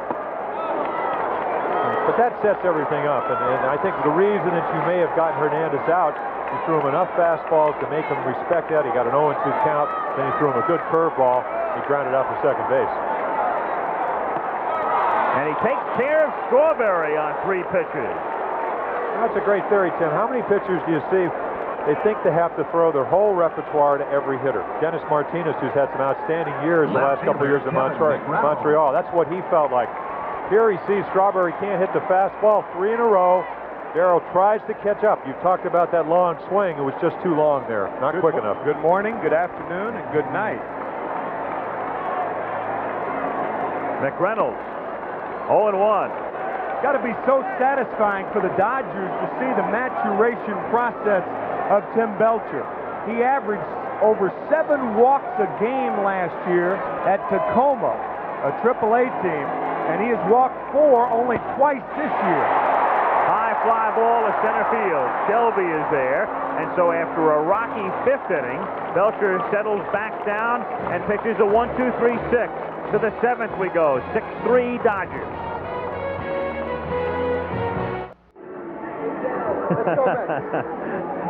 Dancing to the music at Shea. Interesting, there's been only 1 walk in this ball game. Until now. Yeah. 7th inning at Shea Stadium as we go to the Dodger bench for Franklin Stubbs, who will pinch hit for Mickey Hatcher. So Hatcher starts the game, goes 1 for 3. His single in the 5th inning preceded Gibson's home run. And now with the righty Aguilera on the mound for the Mets, Lasorda opts for Stubbs, the left-hand batting first baseman who will stay in the game. So Hatcher is done for the day, at least in the official sense. And I would think he'd put Woodson in for defense. Stubbs with 9 errors in his last 23 games. Of course, I'm not managing the ball club. I know you use 2 players, but I mean, 6-3 lead, you need defense more than you need offense. Yep. Stubbs fouls it away, and the count 1-1. You just hate to use two players when you don't have to. If you put Woodson in for defense here in the 7th inning, which I'm not really arguing that point, but if you do you use two players. I guess it's just where you're coming from. Do you prefer more offense, or do you want to keep your team defensively strong? Tommy may see what develops and then use Woodson for a guy, save Woodson for a guy like Randy Myers. He did that last night, and he singled off Myers in his first at bat. I would think he would leave Stubbs in the game in this particular situation. As you brought up so lucidly, Al, the Dodgers just don't have any defensive first baseman, a good defensive first baseman on their club. And Stubbs gone on strike, so Franklin becomes Aguilera's second strikeout victim. Rick comes out of the pen to retire the first 4 men he has faced, and that'll bring up Kirk Gibson. Kirk Gibson.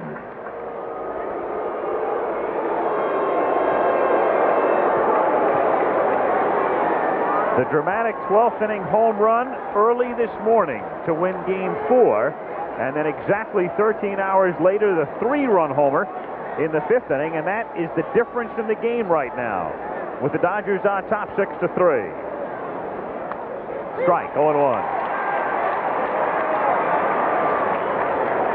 Last night, or early this morning if you prefer, off McDowell to make it 5-4, and then Hershiser out of the bullpen for the save.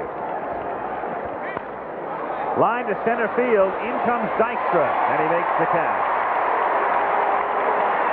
2 down, and Mike Marshall coming up, and there's LaGuardia Airport, hard by Shea Stadium. And fortunately, the planes are taking off the other way today.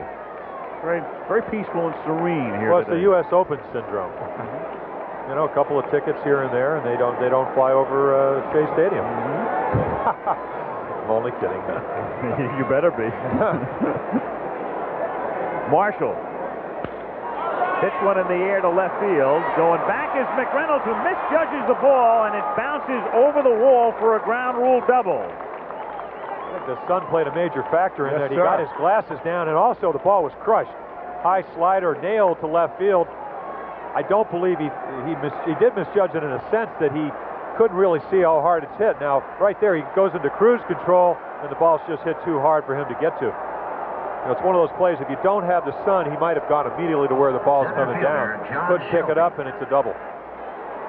It's interesting in sport how hooks denote strength. That ball was hooking. In golf, it's the same way. In bowling, fishing, I guess. Yeah, how long? But I mean, really, that ball was really smoked, and it had a little hook on it, and that's often how you can tell the velocity of a ball that's hit. A sailing fastball, the little hook, the little tail on the end. Well, you have to have good extension, good follow-through to hook that ball. Another definition, good bat speed with the bat head out. 1-0 on Shelby. 1-1. Guess you can include boxing in that too. But here's what we're talking about with Marshall. That ball airborne has a little hook. McReynolds goes to his left, and that ball ends up going right over his head. And there's the hook. Almost everybody, when they hit a ball down the line, a right-hander, will hook it. But it's tough to do in left center. Yeah, right. For a right-handed hitter. Yeah. Shelby hooks one down the line. Well, you hooked me on that theory. 1-2.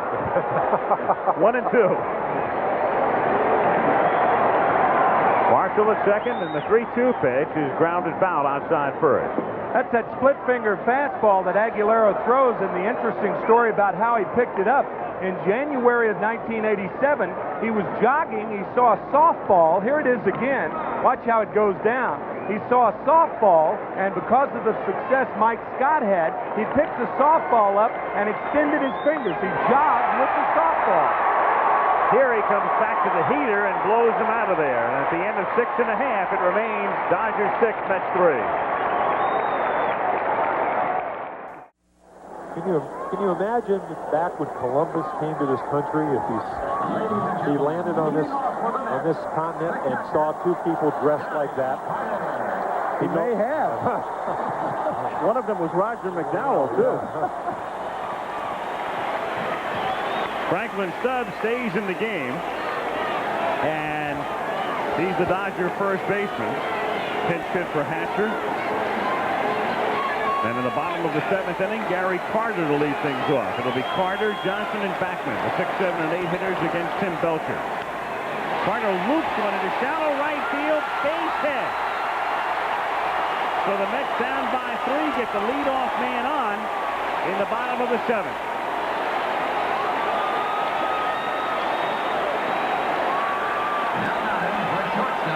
Davey Johnson goes to the red man, and Howard Johnson comes to the plate.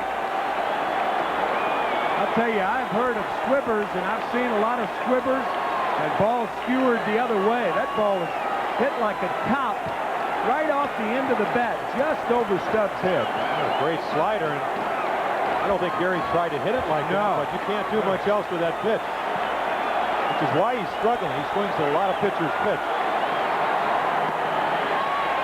Dodger bullpen swings into action. Rick Horton gets up, the left-hander.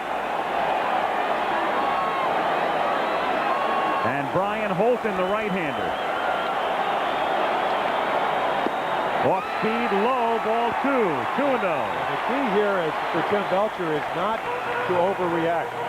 The only ball they've really hit hard in the last couple innings is a home run by Dykstra. Right. If you remember correctly, I mean, Johnson flared one into right. Right. Backman bunted. Yep. 2-1. So it's not like you're getting hit hard, so you don't want to lose your composure. I mean, he did show us his poise in game 2, down 1 game to none. Came back and pitched a strong ball game, got a big lead. Fernandez hit the home run to make it 5-2.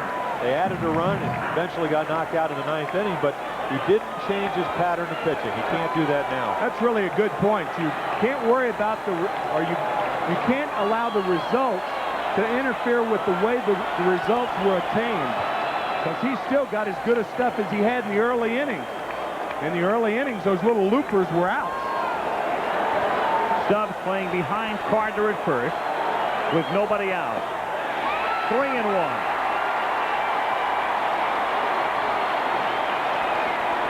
Another thing you have to think about, as Tommy Lasorda encourages Tim Belcher, is that this is only the 5th run. And you got to be worrying about the tying and winning runs at this point, even though the score is 6-3.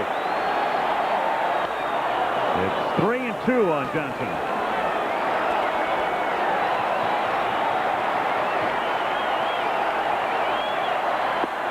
Got him looking. 3-2. Down goes Johnson. Fastball right down the middle of the plate. Well, and this is why Jay's having a bad series. He does not have much of an idea of the strike zone. He thinks this pitch is a ball. Now look at the ball tail back. It's not even close. That's right down the heart of the plate. Well, again, we showed those numbers, what, 0 for 21? He got the base hit the last time up, but part of a slump is not really having much of an idea of the strike zone. He thinks that ball's inside when it was clearly a strike. 6 strikeouts now for Belcher, and Backman takes the strike. Mackey Sasser has come out into the on-deck circle to bat for Aguilera. And Steve Sachs has moved up in the second base position, as has Hamilton at third to take the bunt away. Backman hits it in the air to left field, and toward the line, racing over is Gibson to make the catch. Carter retreats to first. So 2 down. Backman, of course, loves to go that way, and Gibson was playing him toward the line.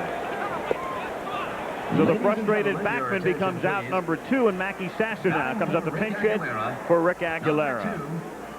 Of course, even though you're playing and shifted that way, the ball slices away from you. But Gibson, with great speed, makes I would think, a difficult play for a lot slower outfield routine. You know, the funny thing about Gibson is that he's got a reputation for being a terrible outfielder. But the guys who see the Dodgers all year long, like Don Drysdale and the writers, talk about Gibson as being, in a way, an underrated outfielder, in the sense that they say his reputation is much worse than he is in real life as a left fielder, and that he's done a pretty decent job this year, all things considered. Much of that reputation lies in the fact that he's got a sore shoulder and he can't throw. But as far as catching a ball, whatever deficiencies he has, he makes up for with great speed. Plus, they were used to seeing Pedro Guerrero out there. Mackey Sasser takes outside, ball 2. 2-0. Dykstra on deck. So I don't even have to tell you what Tim Belcher is thinking of. And that is, you better throw some strikes. Grounded to Stuggs. He makes the play unassisted, and the Mets are done in the 7th. At the end of 7 full it remains Dodgers 6, Mets 3. Kirk Gibson in New York, home run today, game-winning home run last night. And then, of course, Saturday, there he was between innings talking to assistant trainer Charlie Strasser. And leading off, the going back to Saturday, you just don't see very many better plays than this. Wet turf and a remarkable, you almost looks like had, a wide receiver, as we said on Saturday. You almost had to bend here to realize how bad the conditions were on Saturday. Driving rain, wet field, cold, raw, wind chill probably in the 20s. McDowell on in relief. 1-0 the count on Rick Dempsey leading off in the 8th inning. Tim mentioning a wide receiver, and that's exactly what Gibson was in his college days as a football player, and a great one at Michigan State. Smith with a long count now. Bluffs up the middle. Back on the play action pass. Time to throw. Looks, throws. Complete at the 10. Down to the 6-yard line. Kirk Gibson. Great catch. Gibson almost going down on his knees to catch that one. He's upended at the 5-yard line. And down there on the turf after making the tackle is Tom Gibbons. You heard us talk about patience, and quarterback Ed Smith, that fine senior from Hallandale, Florida, just simply waited until his flanker back, Kirk Gibson, came clear across the field. Good for 20 yards, a first and goal on the 6-yard line. And there was little doubt in the minds of scouts that he could have been a star in the NFL. He used to run a 4.2 40. Now, Tony Dorsett, I think the best 40 he ever ran was 4.35, something like that. So you get an idea of what kind of speed Kirk Gibson has. 1-2 to Dempsey is lifted to center field. Len Dykstra racing back, misjudged it, and it's over his head and rolls all the way to the fence. Dempsey labors into second with a double. So Dempsey hit it hard and by Dykstra. And for Rick, his second double of the game. The other was a 2-run double in the 4th inning. And we talked about hooks the last inning on the ball Marshall hit. This is what this ball does. But it's Dykstra running across the field instead of backing across that causes this ball to be a double. This ball has got to be caught. Well, the shortest distance between 2 points is a straight line, and the great outfielders had that instinctive ability to know where the ball is going. They go to that point, and like you said, they don't have to come in or across and then back. Now that's, and really you don't have to do that as much in left and center, left and right, but in center field, you got to cut off the angles. You have to go straight to the ball. So it's been quite apparent there really hasn't been a routine drive to the outfield today as Hamilton takes inside ball 1. The Mets expecting the bunt with Hernandez in on the grass at third. Jeffries playing first, and Jeffries playing even with a bag at third. Going back to what you said earlier, though, you could draw inference from last night's game. If Hamilton can bunt, Mike Sharperson never pinched bunts for him last night. And he swings away and fouls it off in the count 1-1. Of course, he can also handle the bat. We saw that on Saturday where he went the other way, advanced the runner to third base, which allowed him to score another run. So I just think with a 6-3 lead, it's really silly if a guy can't bunt, and apparently that was the inference last night, to take the bat out of his hand. Especially with the bottom part of the order coming up, Griffin and the pitcher Tim Belcher. 1-1 is a little squibber back toward McDowell, and he throws him out, and Dempsey remains at second base. It's a hard play if you're on second base when that ball's hit right in front of the plate, because you can't tell the depth or how close the pitcher is to the ball. Look at Dempsey. He wants to go to third and could have gone to third because of the high hop, but because he can't tell how far it is from home plate or how close it is to the pitcher, he has to stay at second. You're exactly right. You could see Dempsey's reaction when the play was over, it was as if he said to himself, I could have made it. I should have gone to third.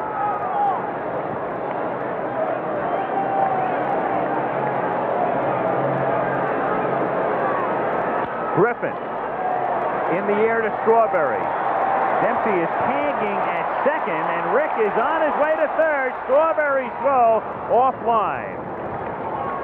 So a fly ball by Griffin deep enough to send Dempsey over, and now how big is that play on that little chopper where Dempsey doesn't go to third? Otherwise, the Dodgers have another run here.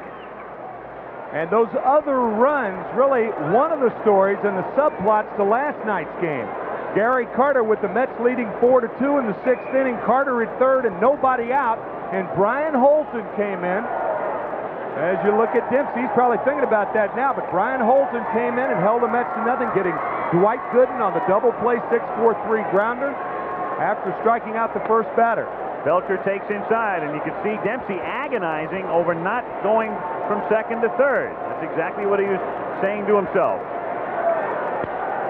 Broken bat, one hopper to McDowell. Throws him out. Dodgers strand Dempsey at third. At the end of 7.5, it's still Los Angeles 6, New York 3. Second base with nobody out. Now Hamilton, the high chopper, and you see Dempsey's dilemma with McDowell almost screening him from the ball. Dempsey can't tell how close McDowell is. Watch Jeffries breaking in, and now back to third, looking at Dempsey, and McDowell throwing flat-footed to first base. Yeah, if you had your druthers, you want to take that little crow hop. Of course, he does have great athletic ability. As Davey Johnson described, Darling, the shortstop mentality. You think that you can make any play from any angle, off balance, on balance, or whatever. In the bottom of the 8th inning, the Dodgers on top 6-3 in a series tied at 2 games apiece. In the top of the order for New York, Len Dykstra, Greg Jeffries, and Keith Hernandez. It was Dykstra's 3-run homer that put the Mets back in the game. They were down 6-0 in the 5th inning. I'll tell you what, you got to approach Lenny Dykstra as if you want to make him hit another home run, because you got to make him swing the bat here. You don't take advantage of your defense if you walk them.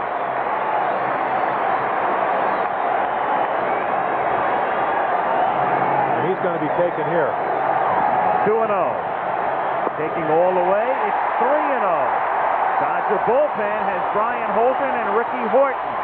And you saw that graphic, the Mets 5-10 after trailing going into the 8th inning in postseason play. The Dodgers did it in last night's game for the first time since 1947. And 5-10 doesn't sound like much on the surface, but that's terrific under these circumstances. When you compare it to 2-60, and that's what the Dodgers are. The average is something like 78%. So when you can throw a 50% out there, or actually it's 1/3, it's a major difference. 3-2. And there again, everybody in the ballpark knows this is going to be a fastball. Doesn't matter whether Dykstra hit it out the time before. You got a 3-run lead, you got to pitch like it.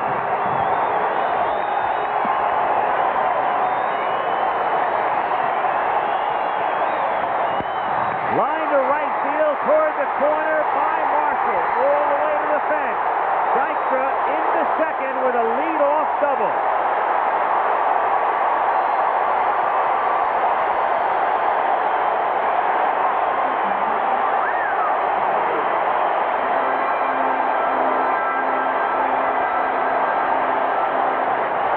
I know this sounds strange, but it's better with the 3-run lead, especially in the late innings, to give up a contact double than it is to walk a runner, because there's no defense for a walk.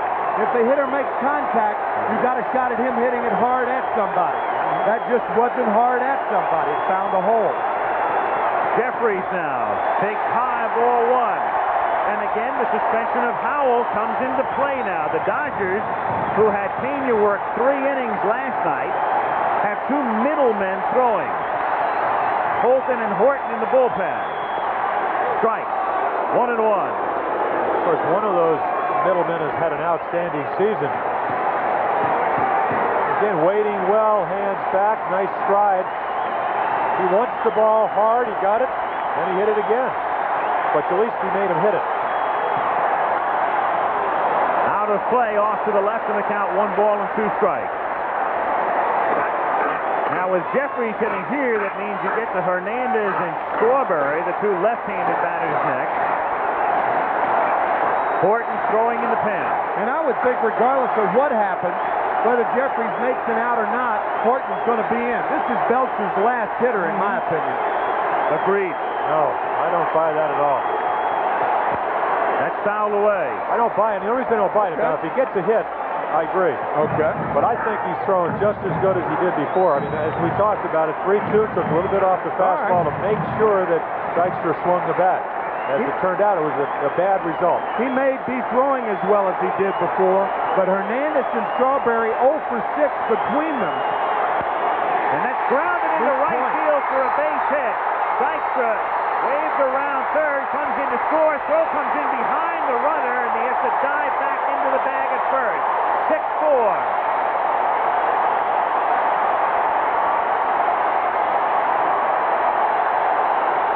Well, we'll never know, but my point was that Hernandez and Strawberry had seen him so many times. They've seen him 6 times between the 2 of them. And I just think you're in a game situation here.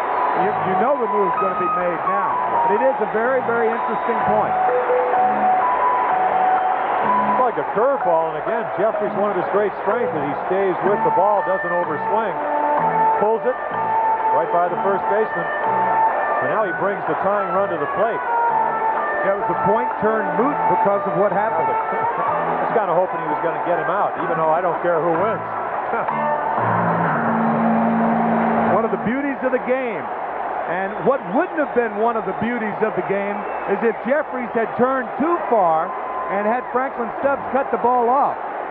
Well, we saw his inexperience in you see him around first base in the second game where he got doubled off on the Strawberry line drive to shortstop. Here he almost does it again. You know, that's fine to be aggressive, but you have no place to go with Hernandez and Strawberry coming up 2 runs down. 6-4, Ricky Horton into work for the Dodgers. Well, Ricky Horton took the place of Tom Cruise, who pitched most effectively, or Tim Cruz, I beg your pardon. He pitched most effectively against the Mets and any of the other Dodger pitchers. But Horton obtained from Chicago and another fine job. Cares about the 4 earned runs. You're facing a very good offensive team, but a great job by Tim Belcher. Horton coming from the White Sox. Sean Hilligus going to Chicago. And Ricky obtained before September 1st, which will allow him to pitch in postseason play. And specifically with Hernandez and Strawberry in mind. The Dodgers leading their division, figuring the Mets were a lock to win the East, and thinking ahead, they knew they needed a left-hander to get out potent left-handed batters, and in particular, the 2 men he's called upon to face here, Hernandez and Strawberry. Because this particular year, he was more effective against righties. Over the course of his career, it's been the other way around.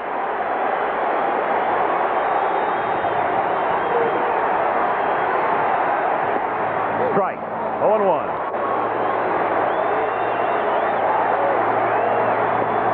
Remember, an excellent pickoff. Normally, and of course, Jeffries, I don't know if he's going to do this because he is inexperienced in some senses. You get about a 1.5 to 2-step lead. That may be too far with Horton. Now, he got a very short lead. Very conservative. And he should. 0-2 on Hernandez. You heard Mike Schmidt mention on the inside pitch that Ricky Horton has the finest move of most pitchers in baseball. And McClure, who's in the Mets bullpen, is another guy that has an outstanding move. Yes, sir. You know, if you split the hitters up, and we talked about this earlier, splitting Strawberry and Hernandez, you'd have to make a pitching change for the Dodgers. 1-2. Key point, it makes it a lot easier for Tommy Lasorda to bring in Horton and not have to flip-flop his pitchers. Right. If they had split, we were talking about it, the fact that if they moved McReynolds in between Hernandez and Strawberry. Make a McReynolds sandwich. Yes. 2-2.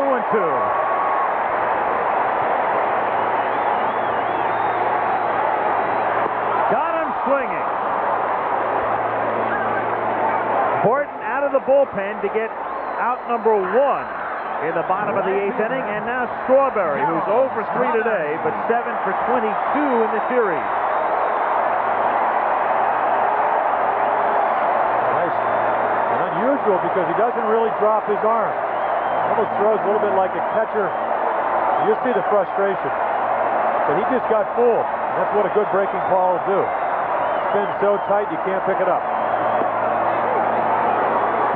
See Dempsey sitting outside. The one thing you can do as a left-hander, that does not include the home run off Tudor last night, but as a left-handed hitter, you can look away because they're not going to come inside on Strawberry. Slider here.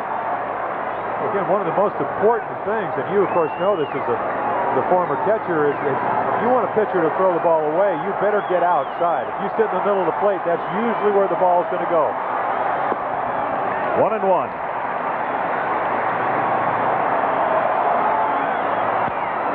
Looped into right, base hit. Jeffries will stop at second.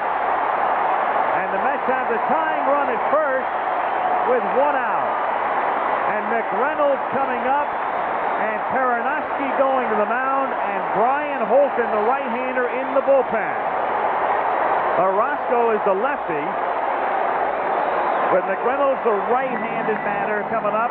The call figures to go out for Brian Holton.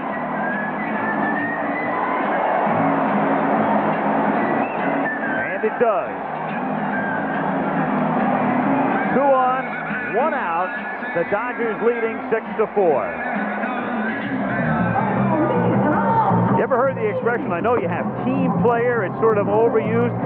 How about this guy? Can you believe this? 111 pitches in Game 3, out of the bullpen last night to get the final out, and he is up and throwing in the bullpen right now.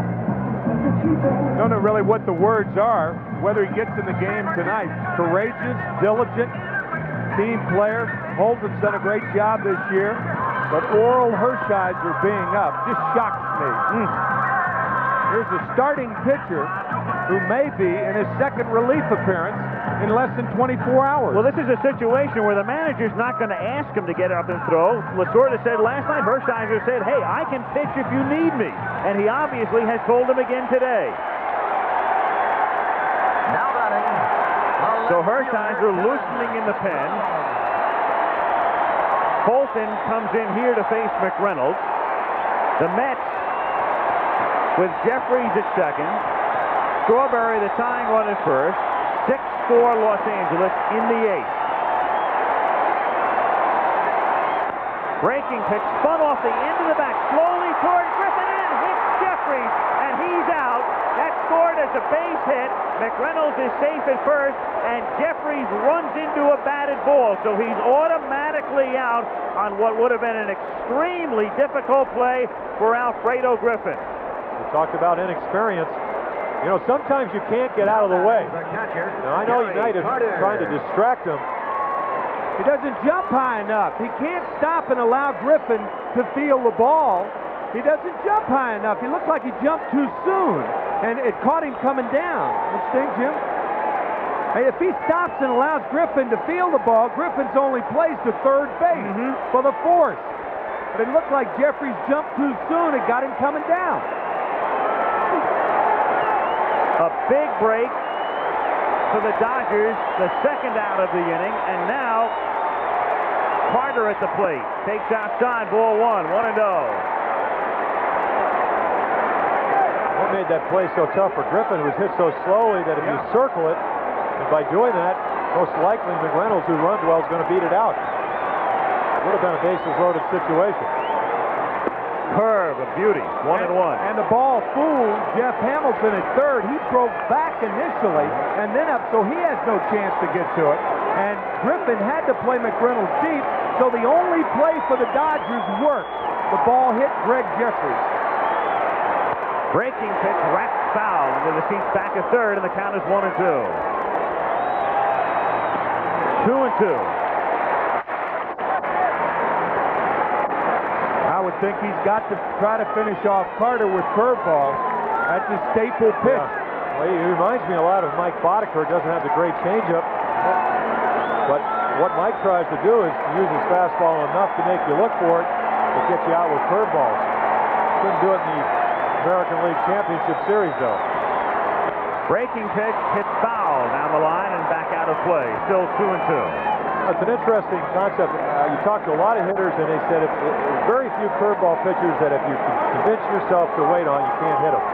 But with 2 strikes, Gary has to look for the ball. So he was way out in front of 2 curveballs. We've seen the 2 balls hit down the line.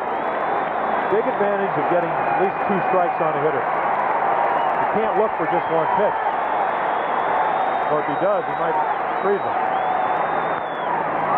Fouled away again. He's looking for that one. There's no way you're going to hit a curveball that low with that much break unless you're looking for it.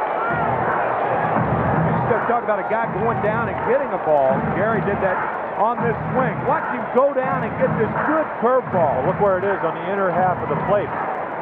Now, he's got him set up for the high fastball inside, but I'm not sure if Holden feels that he has good enough stuff to bust him in, because if he makes a mistake, it's 7-6. Breaking ball again and again. Racked foul at just about the same spot. Now, the point is that it's almost good that he's hanging the ball inside, because Carter is out in front. If he makes that pitch a little bit away, it's going to be a double down the left field line. He has now thrown, what, about 5 straight curveballs? Right. So if you make a mistake, the hitter is seeing that pitch, usually able to adjust through that pitch a little bit better.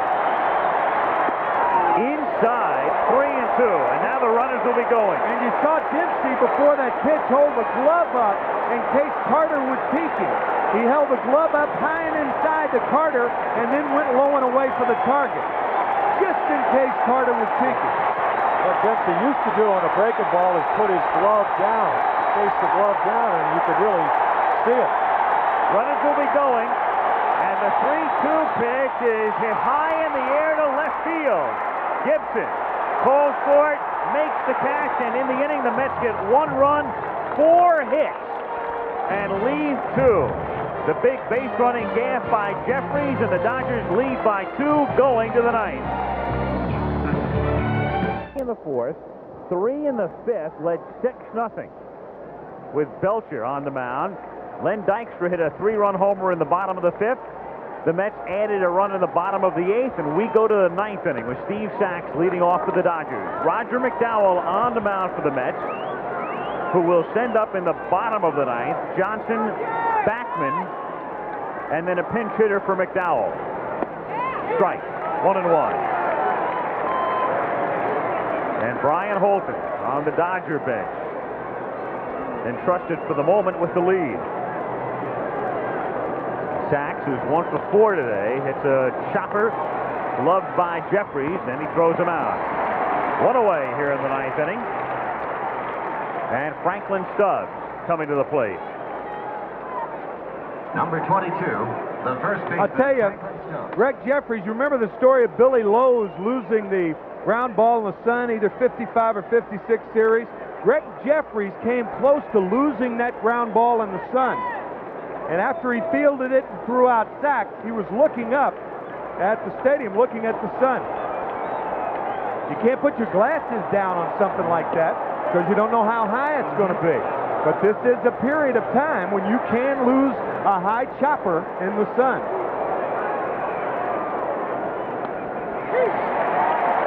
One and 2. As you take a look at that Met bench, and we're looking at the Dodgers right now, you have to be a little concerned. The one thing that they've said about the Mets all year long is they have lacked that killer instinct. Really have been outplayed. I mean, should have lost game 1 in Los Angeles. That's right. 2-2 on Stubbs. And certainly could have lost game 3. Mets scoring 5 in the bottom of the 8th. That was Hershiser's win. Well, of course, that day it's very difficult to play baseball in those conditions. So, especially since Howell, their leading reliever, was kicked out of the game. Nice stop by Backman from his knee, throws him out. Backman robs Stubbs of a base hit. 2 down in the 9th inning. That's really what happens when you throw a low ball hitter a sinker He hits it right on the nose, but because of the sinking action, he hits it so hard. While he dives, I don't know if he had to because the ball came up, but I think he was just anticipating the ball staying down, able to make the play. And again, Stubbs hits the ball so hard that he gets a chance to make the play. 11 stolen bases for Stubbs, so even though he's a big man, he runs pretty well. 2 out, bases empty, and Kirk Gibson at the plate. Deja vu. And again, as he has been prone to do in this series, in similar situations, running up to bunt. Well, the reason he hit the home run last night with 2 out and nobody on in the 12th is the reason that he shouldn't be thinking about bunting. That's the 3rd time he's thought about it with 2 out and nobody on. Howard Johnson did it once. And that is just plain and simple bad baseball. Fernandez fields, throws behind him to McDowell. No, Gibson legs it safely down the line. So you have a case of maybe the best fielding first baseman in baseball and probably the best fielding pitcher in baseball trying to throw out Gibson, but he legs it safely down the line. Well, the third part of Right that fielder, Mike Marshall. problem is the fact that he had one of the fastest base runners. Now, everything is executed perfectly. Keith knows how fast he can run. The ball takes a bunch of hops. Right here, he just throws a P. McDowell, you see, he doesn't. He goes right to the bag. Good call. Tie goes to the runner. Gibson's going to be running, too. Marshall swings and misses in the count 0-1. You know, they teach you, as a pitcher, you go up the line and then you go to first base. But the only thing he could have done to maybe get there a little bit quicker is go directly to the bag. Of course, hindsight should be 20/20. He's leaning. He's going, and the pitch skitters away from Carter. So Gibson's in at second, and he comes up hobbling. And Kirk Gibson's taken up, and here comes Charlie Strasser. It looked then that it could be a different injury. It looked like Kirk slid late into the bag. And a disconsolate Tommy Lasorda's got to be saying, what in the world could go wrong now? And a brutal reaction from the crowd as well, as several thousand cheer. Right. Ridiculous. Again, keep in mind the left leg is the one that hurts. Let's see if we can see. Oh, it looks like he catches something, or I think he just pulled something. Again, the tendon was behind his left knee, and it looks right before he gets to the bag. You won't see it from this angle. If we run that back, that first angle, I think you will see that about maybe 3 steps from second base, he kind of jumps in the air because I think he pulled something. And he may have irritated it even right more. There, right? Yeah, right there. That was it. And may have irritated it even more on the slide by jamming that left leg into and now over the bag. And Jose Gonzalez comes in to run for him, and Gonzalez will stay in the game defensively in the bottom of the ninth. Well, again, the man that said he turned down the throttle turned it up and paid the price. You know, again, that's Kirk Gibson. Aggressive style. You have a 2-run lead, Thinks he can pick up an extra run, steal second base, and gets hurt. Here's the 0-2 pitch. Now Marshall hits a drive to right center field. Deep. Dykstra going back, and it's up against the wall and bouncing back toward the infield as Gonzalez comes in to score, and Marshall goes into third with a triple. And the Dodgers lead by 3. So with 2 out, Gibson beats the play at first base to keep the inning alive, and it turns out to be an important play as Marshall follows with a run-scoring triple, and it's 7-4. We talked about those tack-on runs. The later in the game, obviously, the more important the tack-on runs are. Marshall extremely strong. The sinker down and away, a bit careless of McDowell with the count 0-2, and it hits the base of the wall and just fires like a rocket into right center field. Shelby fouls it off in the count 0-1. Again, the Mets in the bottom of the ninth, bottom of the order. Johnson, Backman, and then the pitcher's spot. Jim, that's a dangerous way of coming set, isn't it? Yeah, I'll tell you why. Because if you start your motion at all, or you break your hand, it's a balk. Now, of course, a lot of pitchers this year are going to the full windup because of all the balk calls, because you don't make that discernible stop. Breaking ball low, ball 2, 2-1. I think a better way to do it is, if you're going to take a windup, is to keep the ball in your glove hand and not to start until you look at third base. That way you haven't started your motion and you take away the balk move, or the possibility of having a balk call. And it's 3-1 on Shelby with Marshall at third. Marshall with a single, a double, and a triple today. The Dodgers have 12 hits. The Mets with 9. Dodgers leading 7-4. And they're going to walk Shelby intentionally now. Well, the way you counter that, if you're Lasorda, to add on, you not only pinch hit for Dempsey, but you may think about sending Shelby and putting this game out of reach. And the Dodgers going to the bench will have Mike Davis. Interesting choice. Yeah, I would have thought, well, there's Sosha, who will obviously come in to catch. Yeah. And ladies and gentlemen, Davis will come up to hit for Dempsey. Batting for Rick Dempsey. I think it's a good move because you have a 3-run lead. This man has not played very much, struggled all year. You get him another at bat. Sosha doesn't need that, and yet you still use him. No, but Sosha doesn't need an at bat, but the Dodgers need a run. We talked about the value of those tack-on runs. I think number of at-bats right now is kind of way down on the list of priorities. Well, except if you've been a guy like Mike Davis who's struggled as much, and I think this is Lasorda's way of trying to involve him into this series. Maybe. He's already got a 3-run lead. You're using 2 guys now for 1 replacement. Sosha's in the game anyway. Swing and a miss in the count 0-1. I mean, Sosha's last at-bat was a 2-run homer that tied it last night. Broken bat, looper into right center field, but on comes Strawberry to make the catch and retire the side. But the Dodgers get a run in the 9th and lead 7-4. Ladies and gentlemen, your attention, please. Michael Pott. He's leaning. He's going, and the pitch skitters away from Carter. So Gibson in at second, and he comes up hobbling. And Kirk Gibson's taken up, and here comes Charlie Strasser. It looked then that it could be a different injury. It looked like Kirk slid late into the bag. And a disconsolate Tommy Lasorda's got to be saying, what in the world could go wrong now? And a brutal reaction from the crowd as well, as several thousand cheer. Right. Ridiculous. Well, again, the man that said he turned down the throttle turned it up and paid the price. Bottom of the 9th inning. We will see you tomorrow night at 8 o'clock Eastern, 5 o'clock Pacific for Game 6 in what has been one of the 3 or 4 best championship series since Major League Baseball went to this format in 1969. 1980, the Phillies against the Houston Astros, and of course both series in 1986. I was in 7. None of them were this exciting.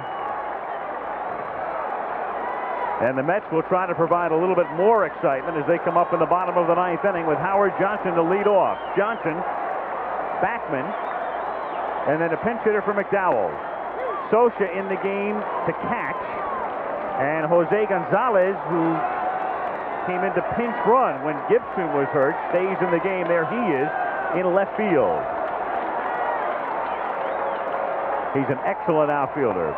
Breaking ball, waved at and missed in the count 0-2. So Davey Johnson and the Mets heading west for Game 6. And 3 outs away from being down 3 games to 2 after they were 3 outs away last night from being up 3 games to 1. That's 2 curveballs heading south, and he'll get another one, I would imagine. Yeah, well, he started him off with a fastball, and I think that maybe tricked him, but does Howard ever adjust? Does he ever look for a breaking ball? He says yes. Last year he proved it with 36 home runs and a better average. This year a different story. 1 out.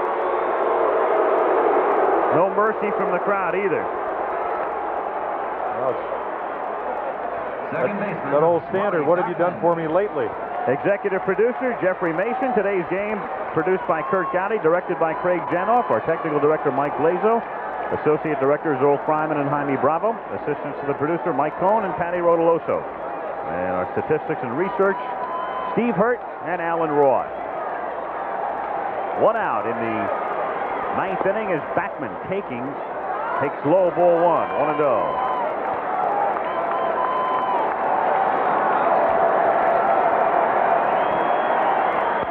He reaches out, hits it softly toward left center, and Gonzalez goes over and makes the catch in front of Shelby. So 2 down now in the ninth inning. The Mets down to their final out, and Lee Mazzilli comes up to pinch hit for Roger McDowell. Batting for Roger McDowell, number 13, Lee Mazzilli.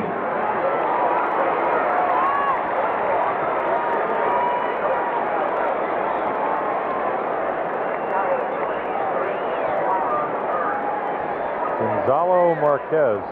Oakland, yeah. Yes.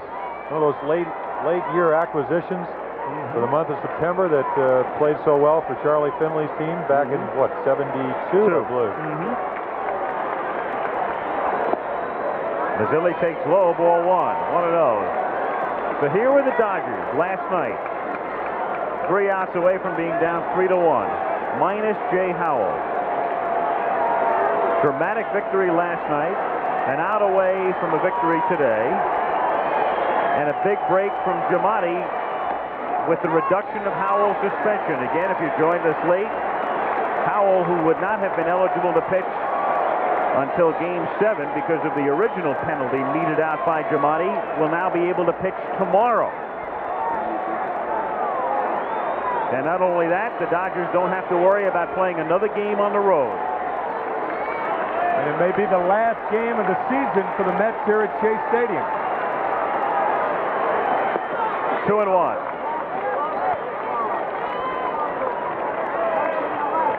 Well, if they lose today, it makes it pretty cut and dry what the Mets have to do. Not easy, but cut and dry. To shallow right center field, and Shelby comes in and makes the catch. And 3 of the 5 games have had Shelby involved in dramatic situations to close them out, especially last night and obviously in Game 1 as well. And here, Shelby comes racing in to put it away, and the Dodgers are 1 victory away from the World Series.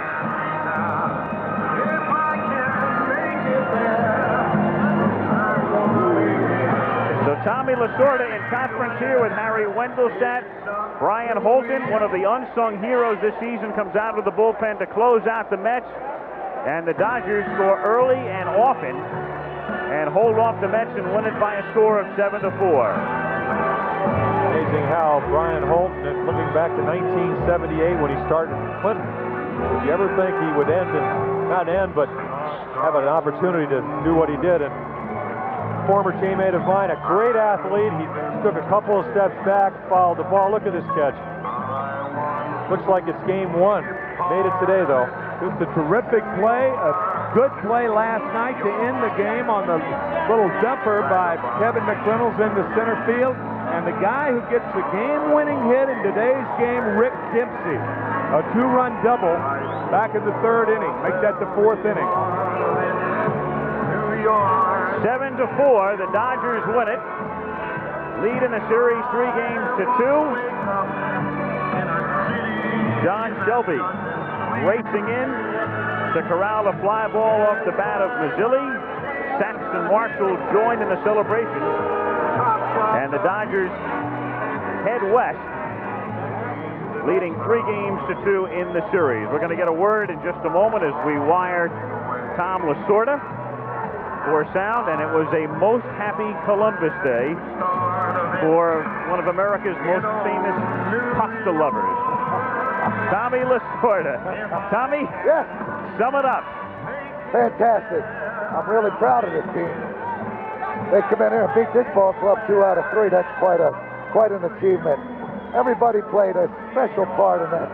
looks like Shelby's got that catch down pat now. Hasn't he? Yeah, I would say so. He's pulled it off twice. Tell us about Kirk Gibson. We don't know yet. The doctor examined him, and we'll know a little bit more about him tomorrow. But we're hoping that he's going to be okay to play because he's now back to swinging that bat like he knows how and like he's been doing all year. What are they telling you right now about Gibson? Well, they said that they wouldn't know anything about it until tomorrow. But I think they are giving him a shot. Is it the same injury? Yes. Giving him a shot of cortisone, Tommy? Maybe, yeah.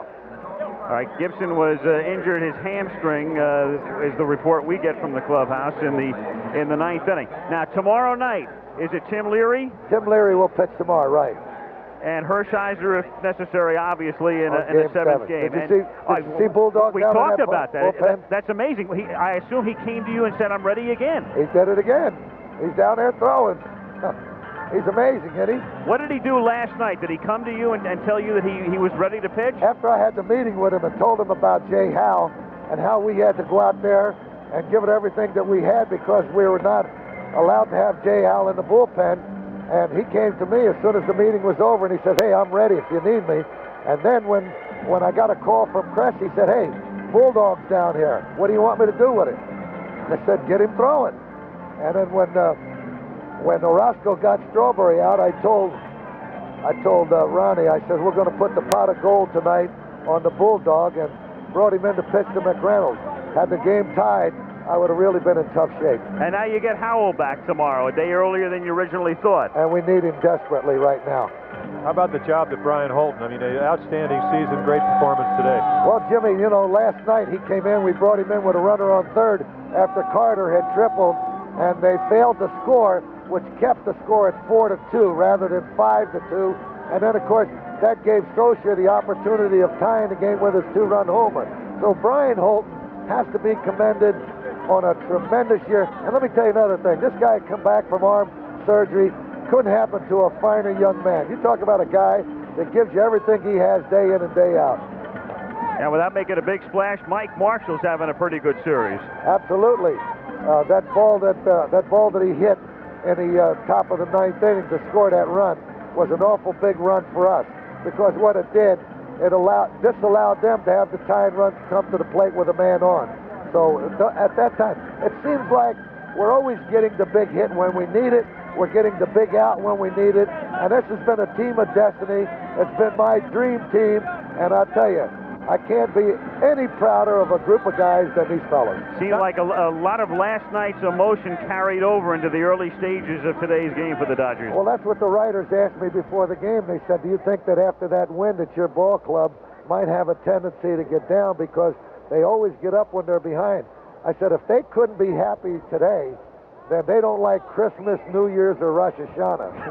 It's been a great series. We'll see you in Chavez Ravine tomorrow night. Have a good flight. You too, Tommy. Thank you. Okay.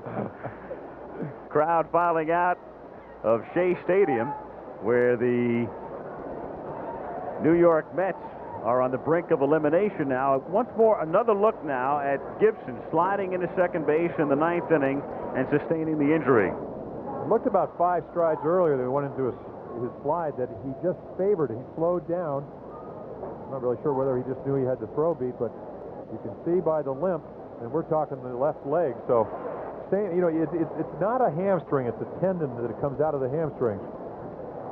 I'll tell you, it's very interesting. It's like Kirk Gibson, when he goes home in the wintertime, he takes the sack containing all of the parts of his body and kind of puts it back together again. He's got till February to do it. Yep. Right?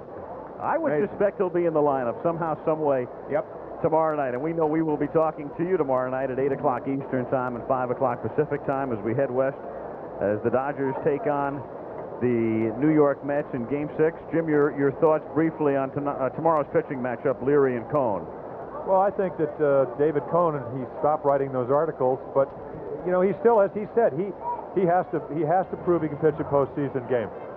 All right, that's the story from New York. Al Michaels along with Jim Palmer, Tim McCarver saying so long from Shea Stadium. A reminder tonight on ABC's NFL Monday Night Football, an NFC Eastern Division battle. The New York Giants take on the Philadelphia Eagles. And then, of course, tomorrow night, the Mets and the Dodgers in Game 6 of the National League Championship Series.